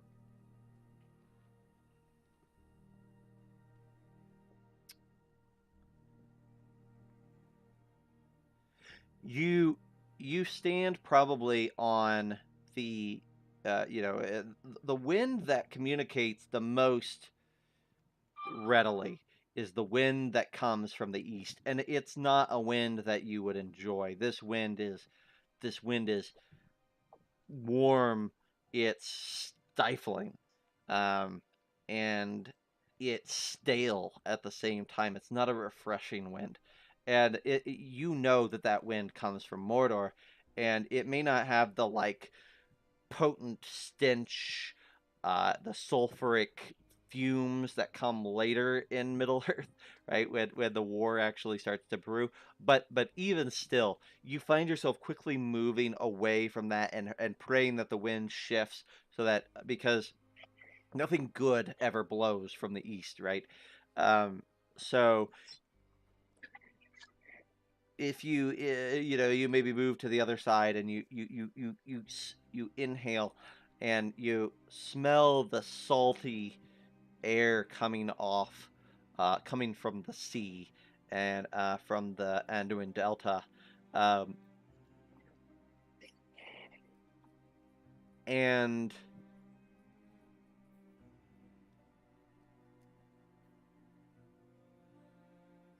you feel there where the other is warm. This wind is cold, like a malice, like a churning malice of intent. Um, and you stand there, and your thoughts immediately go to Thorongil and his intention to sail into that wind at some point. Um, and you only have concern for him because the wind only promises that it is ready for whomever wishes to set upon it. And you can't quite tell with that roll of 16, you can't quite tell if it's the sea itself that is bringing this malice or if there is something upon it that brings malice. But there is a concern to be had. You stand up on the balcony for some time and try to get a sense for the south, and a south wind does not blow. Um, so you get some insight, a little bit of insight that you already knew from the east. Mainly, what you get is the west and the southwest and the sea, and knowledge that Thorongil's journey will be just as perilous as your own. That's a beautiful description. I love it. Good. I love being on the tower. I love feeling like, this is a world in which the divine doesn't really play a mechanical thematic role, but that was very much like a divinatory. Divinatory? Yeah. Divination. It was okay, and I'm going to hatch an idea to share with Crithiel and Zachariah that I'm going to share with them what I learned about the winds.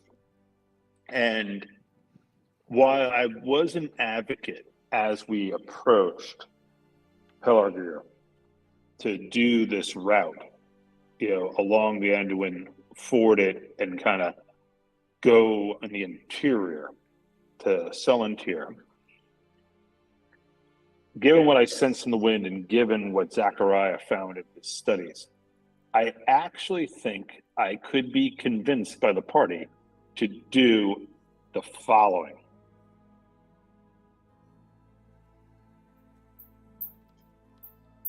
To go east in the same way that Sauron in the late Third Age never expected the ring to go to Mordor. It was a counterintuitive move.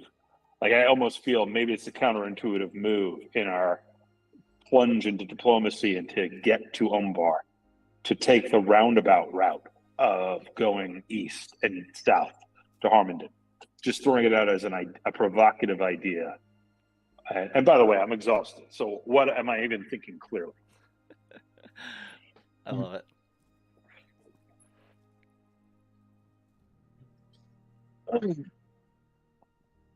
It's so what the pros are that they'll think that we're lords and respect us more. It's a smaller town, and so perhaps they won't. We'll have more sway, more persuasion, more ability to get them on our side, and it's a there was one more pro. A smaller town, easier sway. The other pro is it's, in my mind at least, and I put two choices that I like equally, so I'm not trying to sway you, but going east points everybody's eyes completely the opposite direction from the sea. Yeah. But they aren't necessarily going to like us. They're, what do we do? Make some friends and march over to Selentir and say, or Umbar and say, hey, by the way, these guys like us. They don't care. And it's a lot of dangerous, treacherous path. Cutting through the desert sucks, but if we just load up on water, we get to Umbar in a few days. Is it all desert, Zach, or is it just desert? Wild? Let me share a picture, because I'm willing to give you guys a glimpse here, because I don't want you guys to get too desert is fair for a lot of it, but let's just go ahead and share. How does that look? It's desertish. But let me ask you this, Zach, from an in-world perspective. Mm-hmm. Why is it you would think that the road would be the easiest path to get somewhere? Yes. But in this case, it's clearly not, because we would be traveling 1,000 times slower if we take the road. It's because that is a heavily utilized road, and so you're going to have run-ins with a lot of people that aren't going to be, for the most part, allies, right? So yes, you're absolutely right. Typically, you're going to move faster on a road, but think about the scenario where, think about Frodo and Sam when they're in Mordor, where they go out to the road. It's like they keep hitting into orcs, right? If they get off the road, if they get into the Gondor Valley, it's a lot slower, but at least they don't have there's not orcs every 10 feet. Yeah, just in the part that's kind of throwing me is that we aren't necessarily going into orcs. This isn't even necessarily an unfriendly. We're traveling between two places, neither of which is overtly unfriendly to us. Yeah. So let me. That's a great question. So let me give you an idea of what we mean here, right? So, when we talk about events, which is what these colors really signify, right? Are events and the number of events that you're going to be rolling and how frequently you'll have to stop. A 1 through a 14 on that D20 roll is some sort of bad event, 1 through 14. Yeah. A 15 to a 20 is almost always great. So when we talk about, hey, you're going to be rolling more, you're going to be interacting more, there could be some really cool, beneficial things that happen on that road. But there's going to be something that happens. You shouldn't expect it to just be perilous, awful, dangerous. There's going to be all that, but you're also maybe going to interact with very interesting individuals while you're on that road. It's just going to be so much slower going because you're running into people all the time. You're going to have to introduce yourself. They're going to introduce themselves. You're going to find out, are these people who are going to wait till we camp and then sneak back and stab us in the back? Like all that sort of thought, right? And I have an even crazier idea that may have the greatest support in the chat. But what if we, and I understand there might be a timing dimension to this, but what if our route was to go like this, down to that place, cross that crossroad, and then go smack into these ruins, and then hit Umbar from that angle? Really? Uh, Yeah. Just do a tour of the southern lands. Yeah. well, let's swing by Mordor while we're at it. Let's see what's going on in there. But actually, what I was thinking is that maybe we're overthinking and then we can just go straight.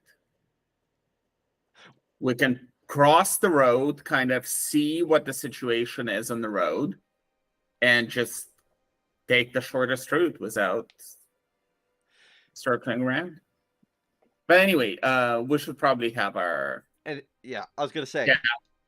the council might, you guys, I don't know, but the council might give you other ideas or thoughts or input. So, it's worth. Given the necessity of both my persuasion and insight skills for the council, could we rest enough to get rid of these levels Yes. of exhaustion? Yes, that's fine. That's fine. Yeah, you spend a few days. You inform the Lord that you have a bit of a sniffle, and you'll present yourself to Lord Menardil II.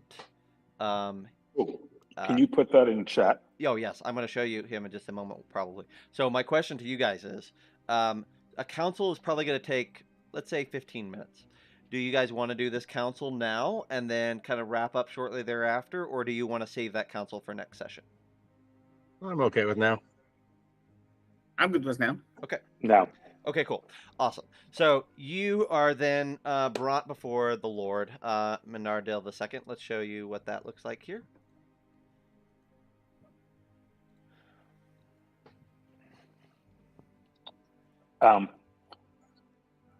As we prep for this council, can my trusty sage scholar tell us what Zachariah knows about Lord Menadril II? I presume. I mean, we're 5 days away from just Earth. Yeah, you know about this guy. Yeah, you know about this guy. So, he's not a traveler, so you've never met him before. He stays in Pelargir almost his entire life because there's much to do here. But what you would know initially is that his namesake, Lord Menardil I, which was a person who lived a couple hundred years ago, was the person the king of Gondor, who was slain when Pelargir fell the first time. So this guy has the burden not just of maintaining Pelargir, but also kind of he has a name that is heavy on his shoulders the whole time. And by and large, Menardil has done well with that, in the sense that he hasn't lost the city, and he hasn't lost lands around it really. Though some rumors, Zechariah, are that if the Corsairs or the Haradrim were to actually push against him heavily, who knows but that he might fall swiftly, but he hasn't had a big test yet. So he's kind of gotten to live into old age in this weirdly brief stability of time. So that's kind of what you know. That is so well said. That's like, you could describe the Benjamin Harrison administration like that. That's amazing. Great. Awesome. Fantastic. Wow, a Benjamin Harrison reference. You don't get those very often. I live in Indianapolis. I drive by his house. Just saying. That's right. You don't run into those. Absolutely. So that's what you know about him. So you guys have to so a council is another thing, kind of like a journey. The first thing that you have to determine is what you're hoping to get out of this, and that can pivot somewhat but you need a goal, because the goal and what you're trying to get out of this council helps me determine the difficulty that the council is going to have. So it sounded to me like that what you guys are maybe hoping for is basically some favor of Lord Menardil, and maybe some um, some amount of protection while you're in his lands. Is that the extent that you're hoping to get from him, or are you hoping other things that you could do? Is you could ask him to send troops certain places, or go check on certain. You talked about the town. You could ask him to go send people to go check on the town. Um, you could ask him to send men to help Thorongil, right? Have men ready to assist him. Like, there's a lot of things that you could do. What do you want him? What is your goal here? If we're gonna go down to Harad Harmondon, if that's the new idea, then I would say giving us some protection for the road. It's there's trade back and forth. I'm sure there's plenty of people that know the way. To have a guide and to have a guide or even a couple strong men that might come along with and help us to even a couple folks that can help carry the stuff so that we don't get as exhausted. Then or make our road passage a bit simpler. I think that would be the boon that I would ask of him. We've got the information, as much information as we're going to get, I feel like. If we don't want to go to Harmondon, then a lot of water and some mules. So he doesn't want back. I like the idea of getting some type of escort, but riffing on what Zach said, he's somebody who's not a traveler. He spent his time here. He's had this, his namesake, it lays heavy upon his shoulder. He's done well. He's probably he probably sits at the nexus of a lot of information. And in many ways, I would love to get him to give us like the ultimate benefit of his wisdom in helping us determine the path. Like, should we go straight to Celantir? Should we take the eastern route and go to Harmondon and go the long way? Like, that type of guidance, that type of insight, and maybe to push the council to even a greater level of difficulty, what the winning strategy would be with the authorities of where we end up going.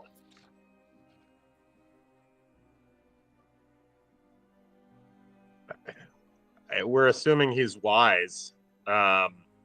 He may be cautious, and that which caution might be wisdom in Pelargir, but if we assume that he's wise just because he has ruled for a while in a borderland, doesn't necessarily mean that his judgment is going to be. I mean, it may be that he's just not action oriented. He's going to say, take the easy route.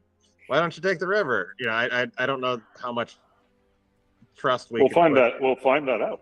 I agree with you. We don't know that, but I'd rather choose our path and just ask him for his mules or his men or whatever he might go for. Perhaps we should also ask about that village. Zachariah, you may be correct. However, he is the highest personage here on this border town, this border city. And while I agree, he may not have insight, he may not know things, he also may be somebody who in his years of being here and seeing the world flow through his town has picked up a lot of wisdom. But we'll be able to evaluate that once he starts talking. But I think we lose nothing by asking him for advice. As long as we don't tell him what our true mission is. Yeah, he might not be wild about the whole invade them and disturb peace Well, there. no. That our true mission is to get to go to Umbar to negotiate is fine. Oh. The other part about the ships and such, we do not. No, absolutely. Prithiel, I couldn't agree with you more. Our mission is we were tasked by Ecthelion, and look, that's the authority by which we're seeking counsel with them.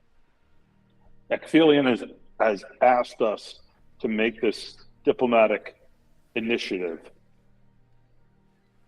And by the way, if we listen to the rumor that you solicited, it was that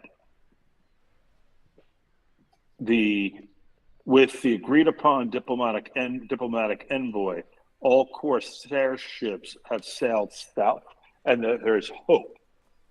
This is a guy who's presided over that hope, and I'm sure as he gets into his last years, he would like to ride out that hope. So in some ways, his alignment of interest to us and what we're trying to achieve is high, right? He would like our diplomatic mission to establish a greater peace with Umbar. Hang on. That reminds me, the fact that the Corsair ships have sailed south, we should maybe, sorry, it's a tangent and I'm slow reacting to it. We should maybe get a message back to Ecthelion that has happened, because that may have implications for the fleet. That's also something that you can absolutely ask this lord to do. Yes. Notify. And the fact that I perceive the cold wind of malice promising that it is ready gives me kind of an instinctual sense that you're 100% right, and that we should send a messenger back to Minas Tirith. And you could send to note what you guys had said earlier. You could send a sealed message that you don't have to tell the Lord what the message contains. But if you said, we have a message that needs to go by writer back to Ecthelion, there's no reason that you couldn't ask for that. Yeah.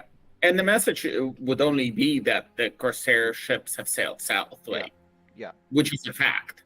Yes. Like, as to why we're communicating that is not. Right. Perhaps we would include some other random events that we have learned in town, just so that it is one of the several pieces of information buried in the message. So yeah, if it's intercepted, one cannot say which is the subject of the message. Yeah. So I don't need to know everything that you're going to ask for, but I need to. I hear a strong. We would like to have some protection in his land on the road, as far as he can. Is there anything else that you're going to ask from him for sure? Yeah, the intelligence of and his insight in which he thinks is the better route to Umbar. Okay. Is there any other actions that you're going to ask of him? For sure.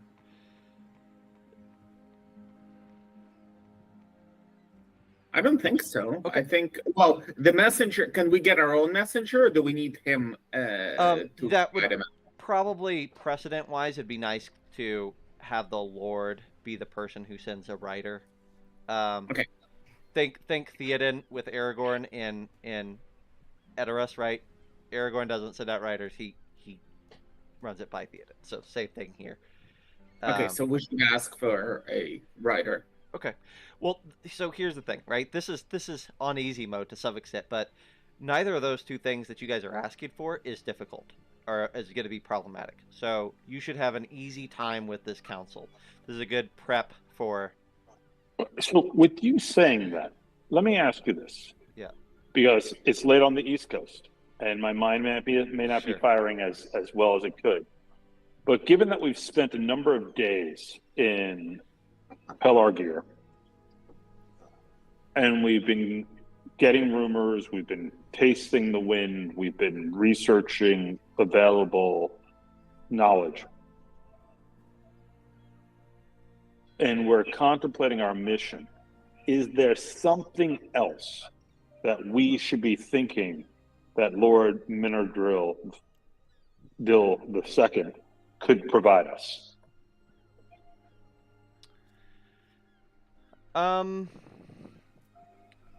I mean, not really. I mean, it just comes down to like, so I was listening to you guys talk about, or you know, thinking about what you guys were mentioning, and I'm thinking like, if you were to ask him, hey, send a force, we think you should send a force to investigate the town. That's a bigger ask. Yeah. If you were to say, you know, blah blah, prepare for conflict or man your ships or whatever, like those are huge asks, right? So like, but the reality is that not everything needs a big ask. And this guy, you already Yep. have an objective, right? So I'm not saying you're leaving things on the table here. I'm just saying that you're Yep. asking for very reasonable things, right? So Yep. Yeah. It's 100%. Did I say small group of people to escort us? Did I mean large group of people to escort us? I think I meant large group of people to escort. you are welcome or to ask for, large people. yeah. Yeah, I mean, it's his damn village. If he doesn't want to send people there, it's his problem. And he may have already done that, right? Like he may have answers for you once you chat with him, or but We just casually ask him about it. Yeah. By the way. Yeah. Okay. So let's get this rolling. So the first thing that's going to happen. So every council is composed of an introduction and an interaction. So you all are brought into the halls of this this grand palace. Probably, arguably, the third grandest palace at one point in the nation of Gondor, behind Osgiliath and Minas Tirith. And when you maybe the second, now that I think about it, very, very, very, very nice. There's big, huge archways that look out to the river, and to the port. You can see the ships harbored there, and it is there that you are brought before Menardil. Who's gonna make charisma rolls with gusto to introduce you guys? I would volunteer to do that. Great, because I think that you doing that is going to let the other two shine in some other areas. So, so we're going to set the difficulty on this as a 1. So that is going to happen later. But basically, what that means is you guys are going to need 1 success in the interaction phase before you get any failures. That's not going to be a problem, I don't think, but we'll pocket that. You are doing an interaction. So the introduction, Ulysses, is either going to be an intimidation, a persuasion, or a deception check. You're going to do the introduction, and you're going to be making. It's going to be a DC 15 check, and if you succeed, then you're going to safeguard everybody else's rolls with some boons. If you fail significantly, something bad's going to happen. So you tell me how you want to do this, and describe how you introduce your party. I think it's important to remember how Silmarion appears. She's got this enormous head of whitish gold hair. She is in ringmail. She has a shield, embossed with the heraldry of Numenor. She carries a long sword and a bow with a quiver of arrows. And she'll step forward and she'll say, Lord Menardil II, I am Thane Silmarion, a princess of Belfalis, and I want to thank you as your fellow siblings of Gondor for the service you have done in maintaining the strength of this great city, whose roots go back to the foundation of Numenor in this Middle Earth.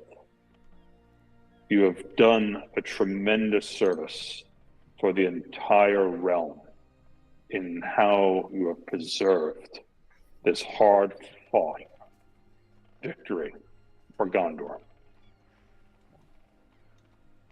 We are a mission, a diplomatic mission, sent by Ecthelion the steward in the service of the king. And we are set to go to Umbar and negotiate a treaty of peace in this great time of seething uncertainties and mounting perils in other borders of our great kingdom.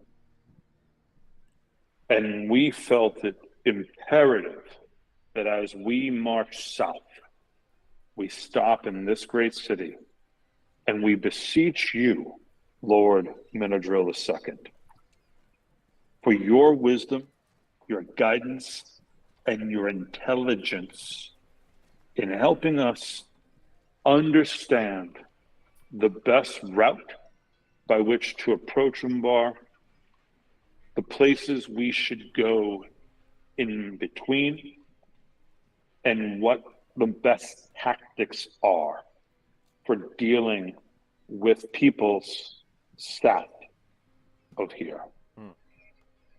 And we would also ask you, since our number is only 4, to supplement us in some modest way with some guards, some guides, some scouts familiar with the land south of the Anduin to help us on our way.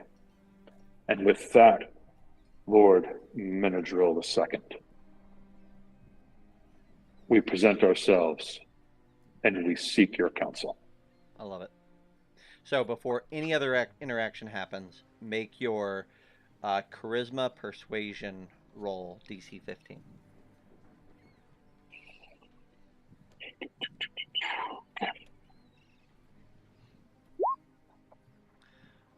That is a 16. Very good. So with your success, the company can reroll a single ability check that fails during this next interaction phase.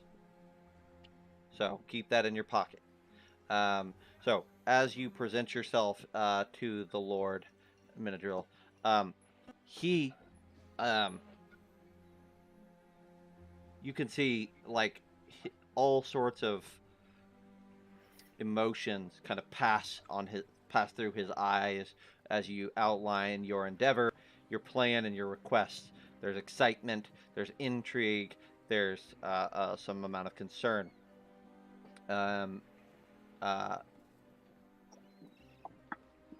Once you end, he says, "You are well received here in my city. I knew nothing of your travels, but now that I know of your endeavor, my heart leaps at the thought of the hope that you might be successful in your venture. Certainly, Ecthelion would not send you on a fool's errand, and there must be some hope in his eyes, and so there will be in mine that you might be successful." He quickly, quickly, what you'll find with him as he begins to talk to you about the lands, and we'll let one of you get other roll here in just a minute, but quickly what you find is that he has pretty much patrolled everything north of the river fords. So that's like this area up here. He patrols that pretty consistently, and he speaks of it being well maintained and that there is very little threat. That said, it is not heavily fortified, nor is it heavily settled. So he sends out consistent patrols, and he will mention that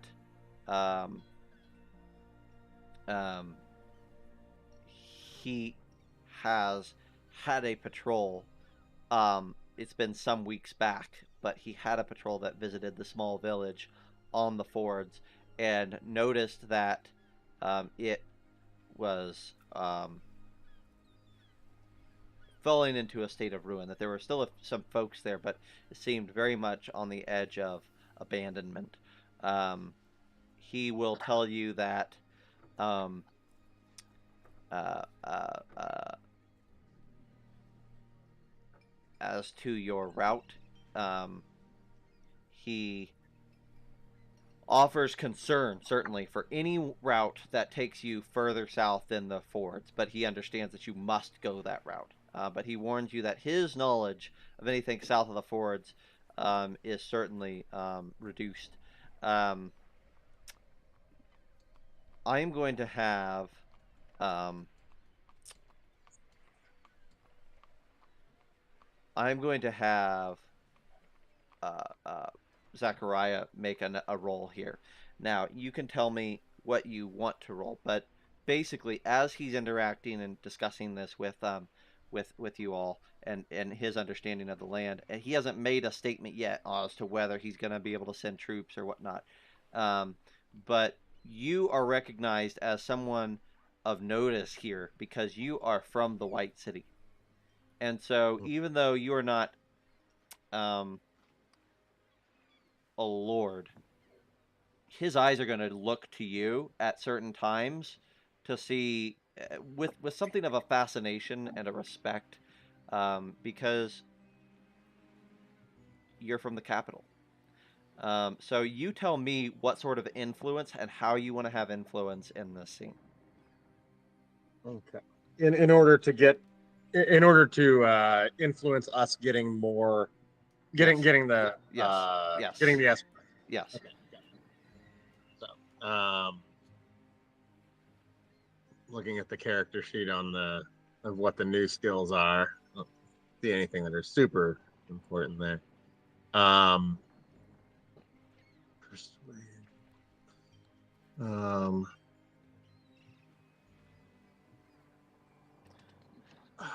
Let's see here. I would.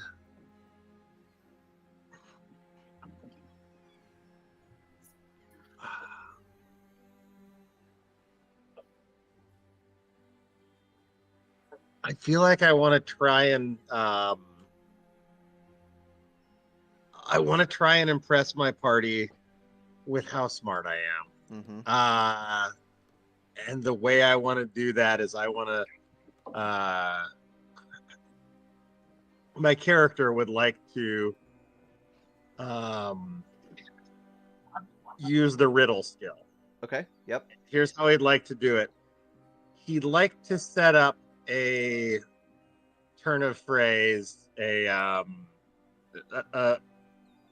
which he implies that the White City would reimburse, implies that the White City would has commanded.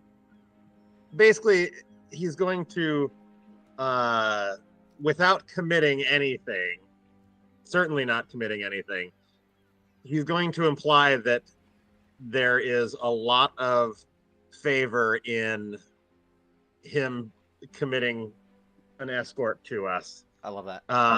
Yeah.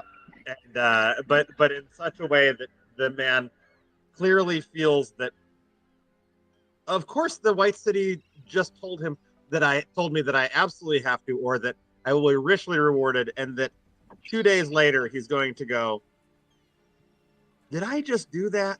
Yeah. That's the riddle that I want to craft with my intelligence. And I might think the route through the town, through the village to see what's up on our way to Harmington, crossing the road might be the best. So I wouldn't commit to, take some folks to walk along the road with us. Perhaps we go a different route. So I wouldn't commit to that. Sure. So I guess I should roll riddle, which I have proficiency in. So there you go. It is a +6. I can't see my roll yet. Wow. Okay, cool. We Yeah, have saving all the good rolls. a I reroll. Oh, I have a reroll of. That is okay. You probably want to use it, so Yeah, let's do that. Okay, sounds good. Reroll, riddle.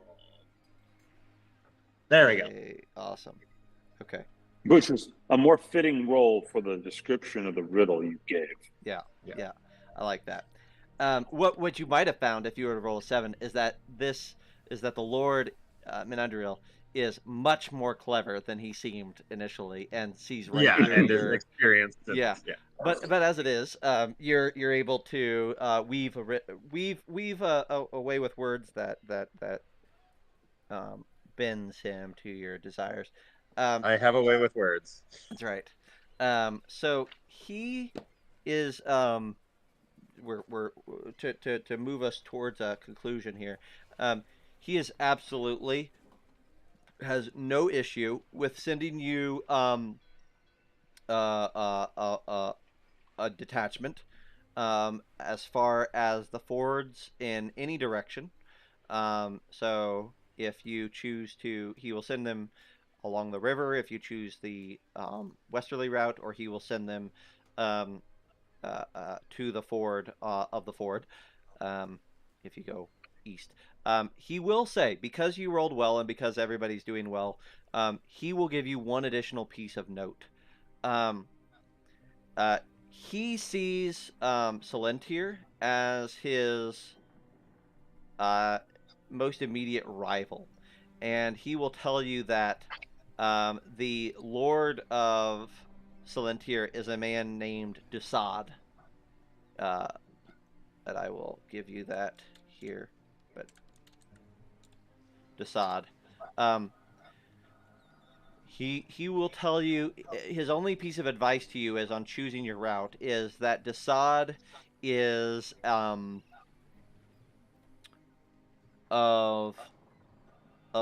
Numenor descent, but more importantly, is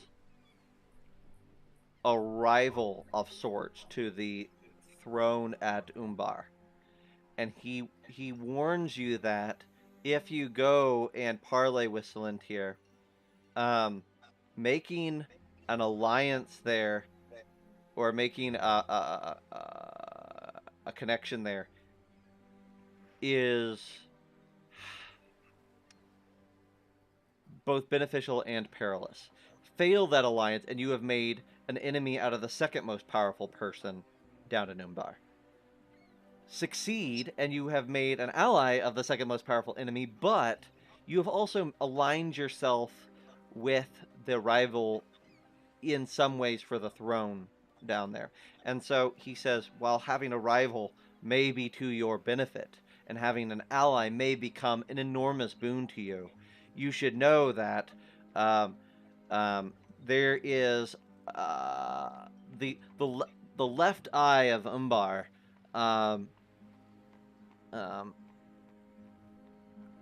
rests frequently on Salentir. There is a concern there for sure. Politics are at play. In my mind, not outspoken, but in my mind, I'm immediately thinking that it may behoove us to avoid Salentir and approach Umbar from a different direction and purposely tell the leadership in Bar why. That we did not want to broker with a rival and potential usurper. Just like something that's percolating. Absolutely.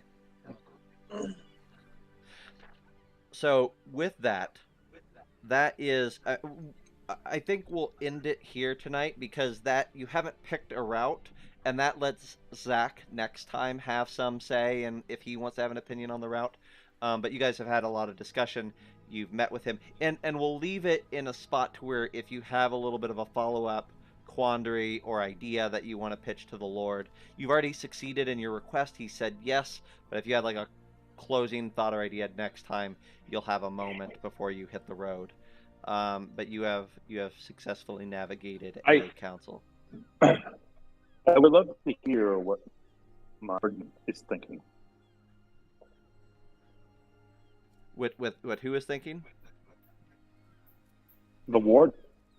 I'm just curious. I mean, not necessarily in gameplay, but I'm curious what Crithial is thinking.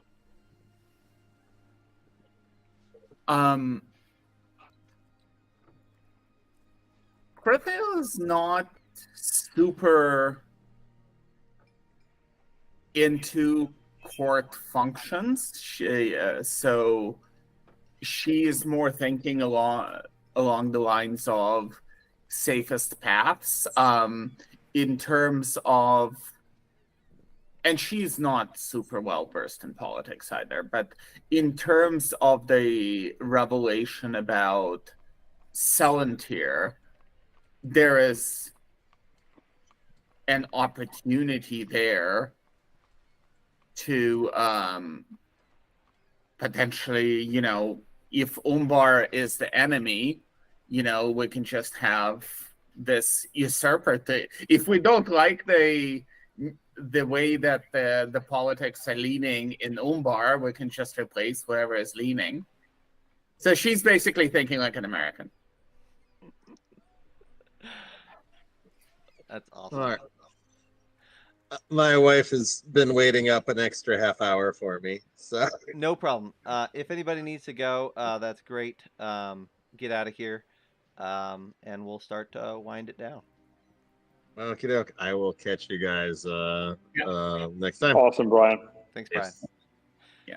So, just a couple of questions for you guys before we close out. Not in game, but you guys have played now with me, well, especially Ulysses and 5e for a very long time in Middle Earth, but Andrew is also a veteran 5e player. So we've experienced here, this is a very meaningful session for us because we went through a journey, right? We went through all the mechanics of a journey, and we went through all the mechanics of a council on easy mode for both of those because we're at green zones and we're interacting with a strong ally. But what is your initial thoughts about these very big systems that Free League has introduced? It's hard. We've gone through it, but honestly, I don't have a good feel for it. I can tell you that if all the penalties involve exhaustion, and Maybe it's not, yeah. OG 5e exhaustion, which is quite literally the worst, most hated mechanic in 5e that everybody agrees should have been thrown out 10 years ago. Yeah. Like, all we get is various flavors of exhaustion. It's going to get really old really fast. But if there is, like other things or, other sort of ways that it interacts with us long term, I mean, it's interesting. It's helping us build a narrative ultimately, which is what we're trying to do. Right. I'd like to see, I guess with 5e, I expect kind of more actual encounters, not necessarily combat encounters, but more of a you rolled this, therefore handle this encounter, whether it be a negotiation or whatever, rather than just a roll of the dice and then you move on to doing another roll of the dice. So, and I think that will happen as we have other events. Anyway, those were sort of some of my thoughts. Having run the 2 One Ring campaigns, we can debate whether that system's a good system or not. But 2 of the things I think we enjoyed most about it were the journey and the council. And we just had baby steps tonight. I mean, traveling in green is traveling in green, right? Yeah. I agree with Andrew. I mean, as you know me as a player, I've hated exhaustion since the first day I've ever played with you.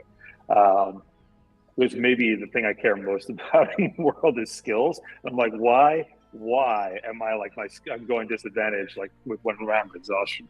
But that being said, I would expect that the journey is going to get a lot harder as we move south. And I think that it will be interesting. But I'll just say this: the skill rolls seem different in 5e than they do in the One Ring. Does that make sense? Yeah, yeah.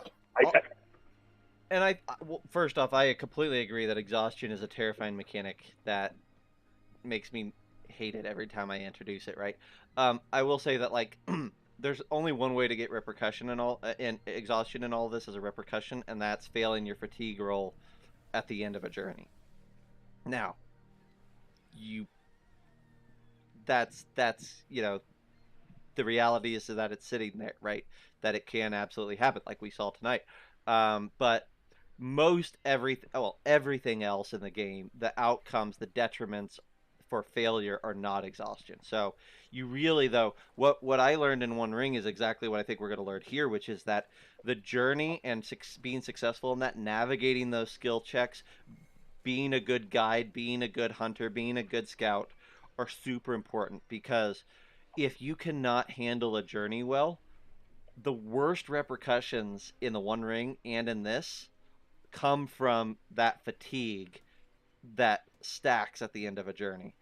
And to me, that puts a lot of weight on the 5e word, the rangers, the people who navigate that. Because if you get to your destination and it's not a kind, friendly green city like Pelargir, it's an encounter, a fight, a dungeon, something to raid.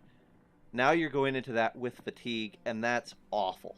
And it all came from from failures of different levels in the journey stage, which to me just puts so much weight on that. If I have a question, in my memory of One Ring and those campaigns we did, fatigue doesn't affect your skill checks.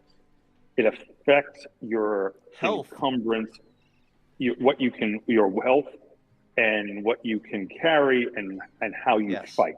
Yes. And to me, like, what's broken with exhaustion is exhaustion goes to the wrong thing, right? Like exhaustion, it goes to skill. It doesn't go to my combat prowess. It doesn't go to my physical endurance, and that's And so, like, I would just say the fatigue rules of One Ring 2e go to the heart of the matter. I think there's a tighter correlation between what fatigue really is and what its manifestation is mechanically, right? And it also makes sense if you get to a castle ruin or a decimated town, you're not going to recover. You're not going to rest. You're going to be on edge. You're going to be strung out. It's kind of like what I'm sure combat infantry people face in an open war campaign.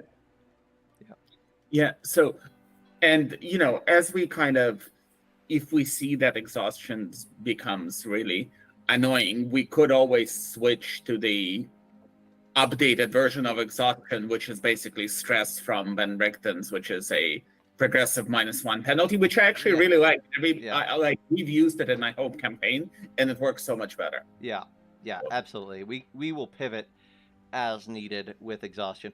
Chad is saying and I completely agree with this. I think you got it right on the nose, Craig, that this game or this iteration of the system feels like it has more weight than the traditional 5e, but Craig's also saying that some of that might be an illusion because the setting by default can feel like it has a lot of weight. Yeah. The other thing you mentioned is like, well, it is so important to be a good scout. Well, the question I have about that with 5e is like, from a player skill perspective, how do I be a good scout? Like, I'm a +5 scout. I will always be a +5 scout. Like, no matter what I decide as a player, I will not become a +7 scout. I will always be But you weren't just a +5 scout, right? In the sense that you have all the abilities of a warden, which lets you have those bonuses to your checks in Gondor, right? Right, but so in this case it'll be +7, but like that's like nothing I do as a player. I don't get to make any decisions Yes. Be better at scouting. That, and I would say that in that case and in that respect, something that we learned with One Ring, if I recall correctly, Ulysses, is that once you know the system of journeys, it's really, it feels natural, the mechanics of it, and being comfy with the mechanics of it will allow you to say, like, I'm going to embellish, I'm going to have a little bit more flavor that I'm going to inject into what my character is doing. And of course that can come with, advantage on your roll or blah blah blah blah, blah, right? Like, it's not the same as in combat having a million different abilities that apply, but knowing that your scouts roll, like, the difference between a DC 10 Constitution save at the end versus a DC 14 is massive. Um, and I think that knowing that that's the stake, you can do some real, that puts a lot of skin in the game for the scouts, or for everybody make on the journey phase to come up with fun ways of getting their roll as juiced as possible, because it really as someone who had the equivalent of like 3 levels of exhaustion in One Ring at the end of our first journey, it's awful when you just suck at traveling. So yeah, I guess, and again, we only have like the one easy mode version. I don't really see the levers I can pull or the resources I can spend. It's like, okay, I really need to make this roll. What can I do? I can describe it nicely, which I would do in every case anyway. yeah. Like, But I will say that, and you'll see this, Andrew, when we go into yellow and red hexagons, the adverse consequences that Zach will describe. Like, I remember he failed a roll scouting, and I had him discover a camp of slaughtered humans. And it was a really harrowing description. And then another time, Shadow Zach failed his travel roll, and I had him fall down a precipitous riverbank and like get badly injured. And that kind of screwed him up for a little while. And I think that's where this milieu kind of shines, is that there's such a heavy presence of shadow and creeping, like, unsettling feelings. A couple of other things that we should note real quick, Andrew, that is a choice that you could definitely be utilizing if you wanted to, which is the fellowship points, right? Because you choosing to spend that fellowship point to give you advantage on a check, or choosing to spend a fellowship point to trigger a patron thing, which your patron thing right now is about charisma, right? But you might pick up a different patron who gives you different options there. But that fellowship point is definitely a currency that you could use to, manipulate not just combat, but the council, the social interactions and the journey interactions. And then the other thing, that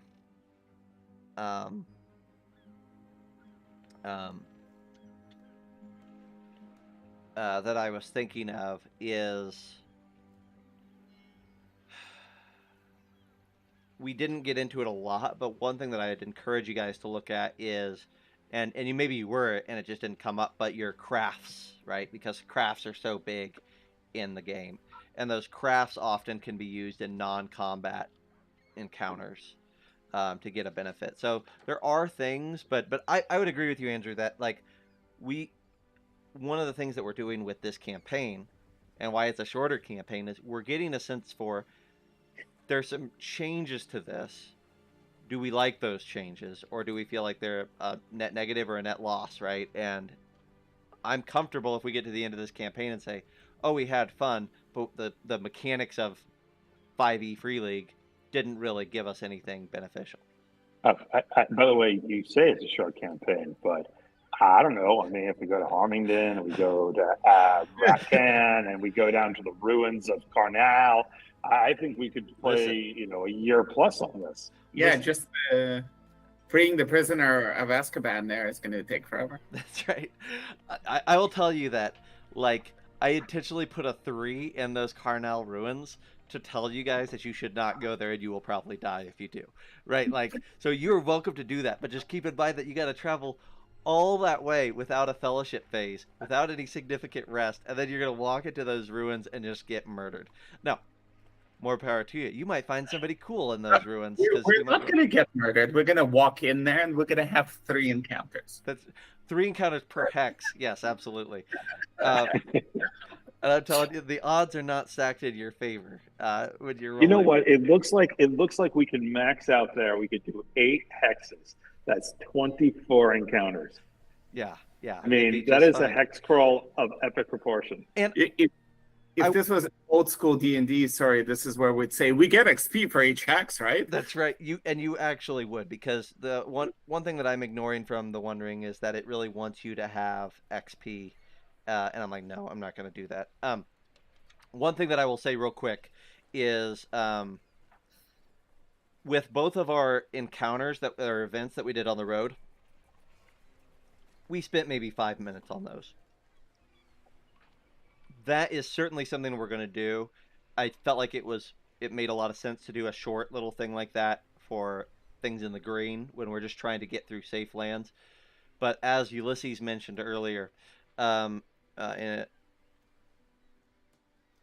these events could become meaningful in wildly different ways. You could have a full combat that comes out of that event. You could have a whole skill challenger, all sorts of things, social encounter that takes, in a significant portion of time.